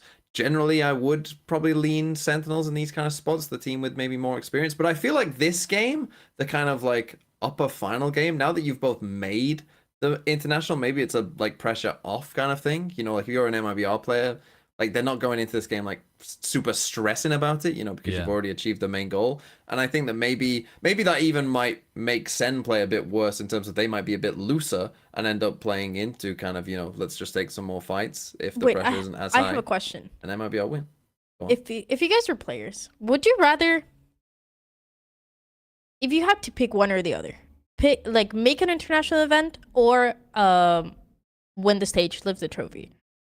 Right, because I'm asking this because I've heard players that they'd rather lift a trophy, get number 1, over making it to an international. Really? Yes, which is crazy. I mean, they're linked in our current system as well, right? Yeah. Like you can't win without making the international. But I understand your question. Like if they were separate things. Oh, that's an Angel. Yeah, true. Because that really shifts like the mentality that you have for these matches, where it's like, okay, we already made it. Okay. But like, what is the goal here? Like, I think how much do they want to win it? See it more as like making it is bigger, but I guess I don't know. Yeah, maybe, I think maybe it might depend on if you're really competing for international trophies as well. That's what I was gonna say. Because if you're a G2 now, I mean, maybe a bad example because they might not even make it. But if you're one of those caliber teams that has made grand finals before and really wants to lift a global trophy, you're going to be thinking more about the international event, I would imagine. Yeah. But for G2 specifically, they hadn't lifted a domestic trophy and they'd been in 2 finals in Americas. No, was it? Yeah, it was. It was 2 finals, wasn't it? Yeah, Stage 1 and Stage 2 in 2024. 1100 Thieves they lost to. So for them, I think they had a particular chip on their shoulder about winning in Americas. I think that was something they really, really wanted to do, was prove that they were the best team from their region. But these squads, I would imagine that the MIBR players are going to be super excited about playing at a global, aren't they? Because they've never been to one, a lot of them. Yeah. Yeah, you could tell with like how they were celebrating. Like Aspas was just like, yeah, just another one. And everyone else is just like crying. Pretty pumped up about it. Yeah. I could imagine Aspas being really trophy oriented though. Like for him in his point in his career, a trophy in Americas might mean a bit more than attending another global event, because it's just like an extra trophy in the cabinet, True. Yeah, I think it's like a point to prove for Aspas. It's actually one of the reasons why I went for MIBR. I just feel like they should be very hungry to like win this as well. I feel like Fraud's experienced enough to be like the first seed of this event means a lot. So not that I think the Sentinels aren't going to be like that at all. I think honestly they probably are favored in this a little bit, to be honest. But I'm more just kind of going what I backed these pretty heavy to go from like to the I backed him to beat G2 if G2 beats Sentinels here, basically. So I'm kind of just sticking with MIBR to get to the finals from the upper bracket. But I do think if you look at this, I think Sentinels are probably favored a little bit, like 55-45. But I just want to believe in MIBR, really. I like the way they play. I like the whole team in general. I like the system. Yeah, dude, I think we're all just fans. It's a little bit biased at the moment. You know, both of these teams permaban Fracture. So we're going to have a really interesting, like, maybe battle of chicken and seeing if they can float that towards the end or something. MIBR have been picking Icebox, and they've been crushing on Icebox. 13-3, 13-4, 13-5 are their most recent results. So they're going to beat Sentinels 13-6 by the sound of it. Yeah. I think it's probably going to be an incredibly good match. It looks like the top few teams in Americas are much closer than we expected, because it looked like G2 were head and shoulders above, and that is not the case anymore. Dude, it's happening at a perfect time. Like, it really is. And it's what I was saying in my chat the other day. It's like once like one team beats them, it's like a world record, right? Where everyone's like, hold up, this is like doable, and then everyone gets the belief against them, and then they kind of like, oh, hold up. People are realizing. Let's talk about belief then, shall we? Sure. Because the next game that we have to predict is G2 playing against EG. Do T1 Paper X? Hold on. Damn, Dryad, are you on the Paper X train as well? G2 EG. Here we go. Okay. I thought we were going to guarantee this, Dan. Yeah. I thought we You're talked welcome. about this. And you're welcome. I did this intentionally. I knew everybody was going to put G2. I'm like, I don't want to guarantee.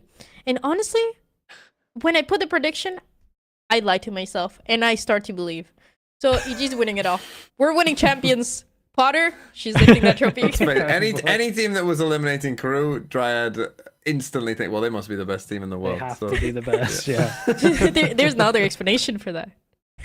What's the dude, this is a good percentage one. Like, what does everyone actually believe the percentages are? Dude, I gotta start with you, Sideshow. I love your percentages. I think G2's the favorite. Okay, yeah. I think that, so they're at least 50%. Well, at least 51, yeah. I think that they match up better against... I think the EG match up much better against C9 and KRU than they do against G2.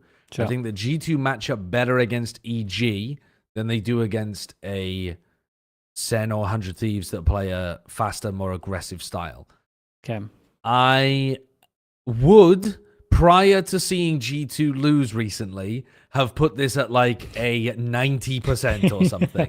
Yeah. But because we were, I mean, the weird thing is maybe we weren't wildly off with the 25% or 15% or whatever with 100 Thieves. Maybe that was just what happened, you know, like maybe that was a fringe outcome, but it didn't feel like it. It feels like a bit of a pattern at this point. G2 won. It's true. Yes, but I think that's one of the ways they win. I think I'd put this at a 20%. I think if this match is played 5 times, I think there's one outcome where EG win. I think there's a couple outcomes where G2 scrape by, and I think there's a couple outcomes where G2 stomp, and they go back to kind of how we would have expected them. And so I'm thinking roughly like a 1 in 5 kind of world where one of them EG gets, and I think it's a close victory if it is a victory. Yeah. I think I'm giving them a 20%. Yeah, I'm kind of on board with that. Dryad? Let me hear yours. Surely it's a big percentage. Right. So it kind of has to be about 50. It has to be like a 55. Oh, right? yeah. No, I think yeah, EG 55. No, 60%. 60%. Does it have to be? Can't you just think like if you're saying 1 out of 5, it happens. You just then 1 out of 4 people picking them to win. Isn't that crazy? 2 out but of for 5 Dryad times they win, and this is one of the 2. Okay, so you think 40%? 40% EG. 2 out of 5 is still an underdog. Yeah, but Yeah, I can't say 2 out of 5. But yeah. But okay, that's fine. Sure. I do think Yay and Icy just diffing G2 is one of the ways that they win. Like, you get an incredible performance again from Yay, playing on like Pearl or Icebox or something like that, where he's on the jet. and you get Icy on a revenge game where he like levels up even further, maybe from what he's done in playoffs. Like that is the world where EG come out with the victory. Is they're wiping the floor in individual fights. It's the everything that we've seen. It's the Superman performance, the A performance, like Derek winning the clutches, Potter with a good game plan, and Icy popping off. Like it has to be that. And honestly, Nature's Calling has actually been really good recently as well. So it has to be everyone playing at their peak, in my opinion, to do this one. But what's your percentage then? Because you gave 25% to yeah, Thieves. I would give them a 25. I would say 25-75, just because of how good they're playing recently. And it's remarkable that we're all ignoring Barla's law, that there is a 30% chance minimum of anyone beating anyone. Which, when I was watching the 100 Thieves game, that was the only thing going through my head. I was like, oh, fucking Barla's law is back. Barla's law is back. Anyone can beat anyone, man. Anyone can beat anyone. It's any given Sunday in Valorant. But, yeah, we're all continuing to ignore it. TMV, do you have a percentage for us? 2. For God's sake. Come on. No. I would say it is more. I would have said 20. But you put me on the spot. 2%. No. 2%. We're taking your first 1 answer. out of 50. Yeah, 1 out of 50. You win. All right. Let's move on from Americas. Now, we would normally be going to Wyatt's Weekly Award here, but there's been some breaking news. Kurt, run the banner. Breaking news has just hit. And it's kind of fucking ridiculous breaking news, to be honest. Oh, really? I haven't. Yeah. You haven't seen it? Okay. Oh. Florescent has decided to retire for the rest of the season from Apex. Yeah. I told you they would make changes. She posted. Well, it wasn't them that made the change, though. She posted, I'm going to be taking off the rest of the 2025 VCT season to rest up and recharge. I may return to competing again in the future. I mean, I fucking hope so. That would be horrendous if she didn't. But that isn't something I'm putting much thought into right now, which, wow, that's brutal as well. Yeah. And then she explains 2024 was extremely busy. Relocated to EMEA for bootcamp just days after Game Changers Champs ended, and that grind's been catching up to her. I've also been dealing with some personal and family emergencies throughout kickoff and split 1.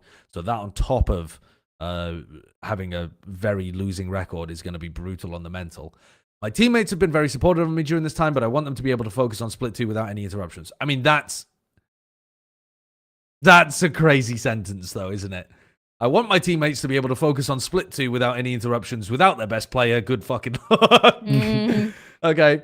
But she says, this was very much my decision and not that of Apex, our coaching staff, etc. Several of the VCT teams even showed interest in buying out my contract for these last couple of weeks.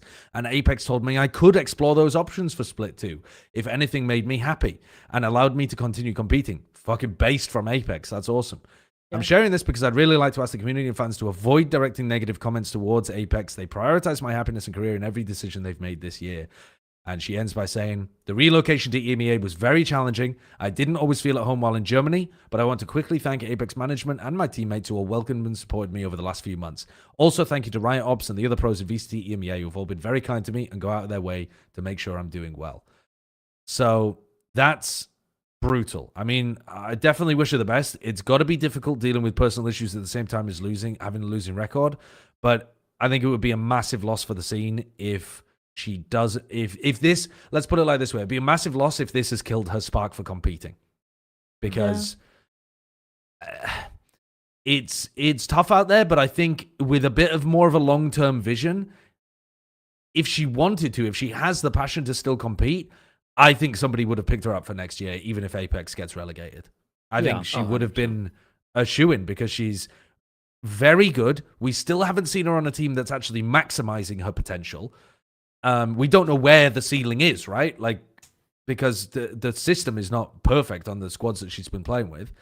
And she's popular too. So she's got the brand, she's got the talent. If she wanted to return, I think she'd have the opportunity. It's tough because of that the first part of the paragraph where it's like, she's not even thinking about it right now, about returning. It's like you can tell there's just so much more going on that it's like that's not even something that's on her mind. I mean, she talked about before though, right? Yeah, like this, like bringing this up, like struggling with moving to EMEA, and just kind of just struggling in general, like. you just hope that the time off, as you say, like we get her back next year in stage 1, or like for kickoff next year on a good team, like whether that's back in Americas, you know, if she feels more confident there. I mean, to point out though too, that was immediately after a match.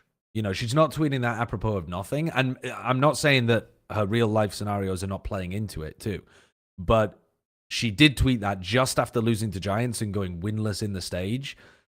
And I think it's really, really important that players get the help that they need to avoid letting losing records affect them mentally in a way that causes like you to devalue your self-worth. Your self-worth is not tied to your job performance. It isn't.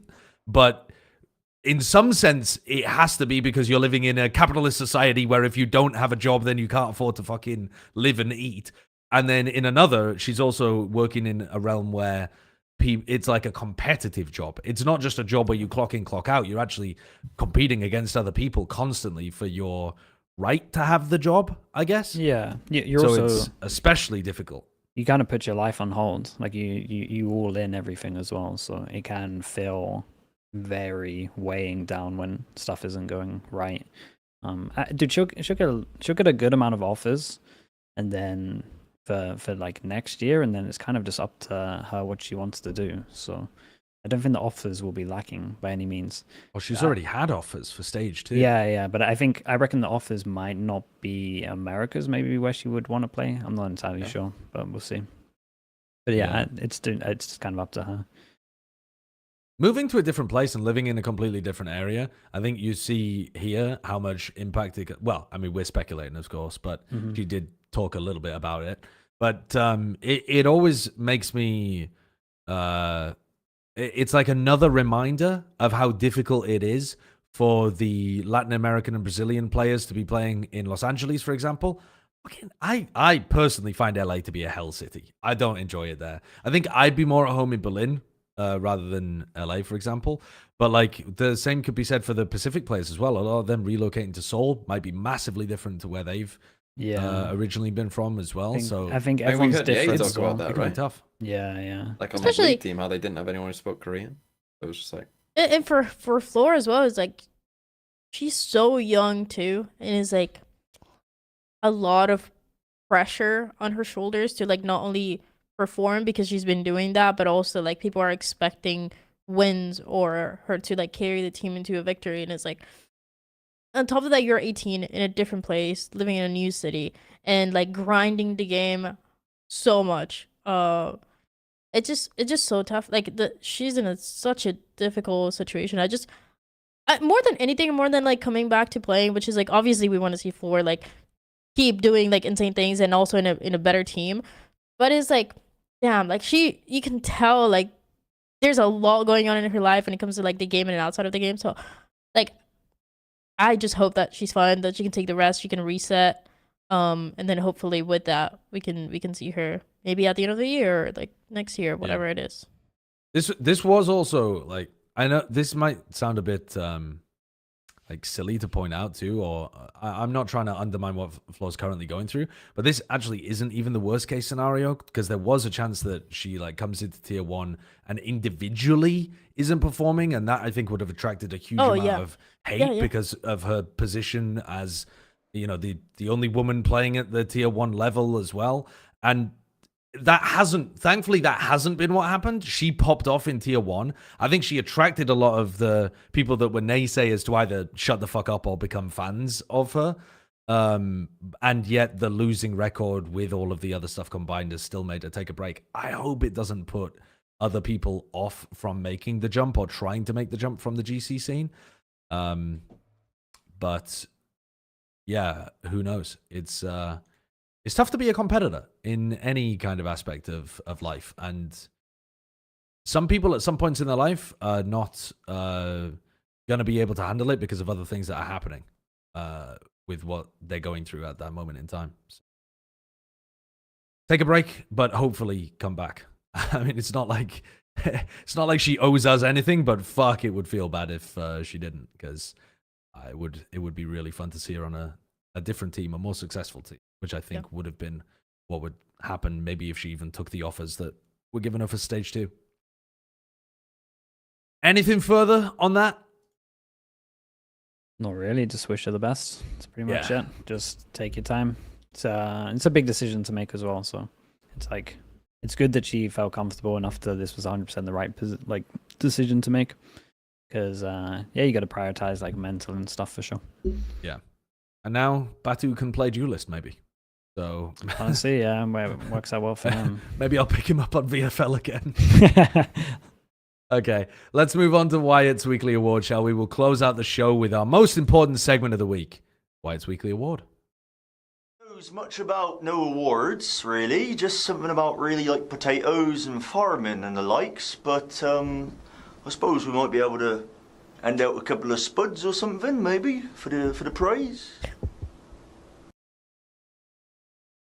Friends Spud of the Week. That's what we're going to change this award to. Now, this week, I mean, I might even let TMV handle this one, to be honest with you. But this week, the Wyatt's Weekly Award is going to Project Horizon. VLR just did an article kind of publicizing them, so we'll give them a shout out as well. These are community fan-made casted streams for the Chinese broadcast. And they recently updated their... So originally, when I was tuning in, they didn't have the greatest quality in the world for the broadcast because it was like, you know, it's a brand new Twitch channel as well, I think. So they were kind of... It didn't look quite as good, but the people casting were very passionate and pretty damn good. So now they're doing it, and they've updated their quality, and it should be a really nice resource for the community if you want to follow VCT China. Yeah, one of my mods, Magnum, is like the producer of this, and I know that he's put quite a bit of time in it, and he's a tier 2 observer as well, so like, you know, gets involved in the scene, and so I think it's just cool, right? It's just a bunch of people who are basically, just very passionate about Valorant, just kind of taking time out of their day to cast. I mean, let's be honest, some glue games as well in China. You know, some absolute glue and mud, but also some very good games at times when Wolves play.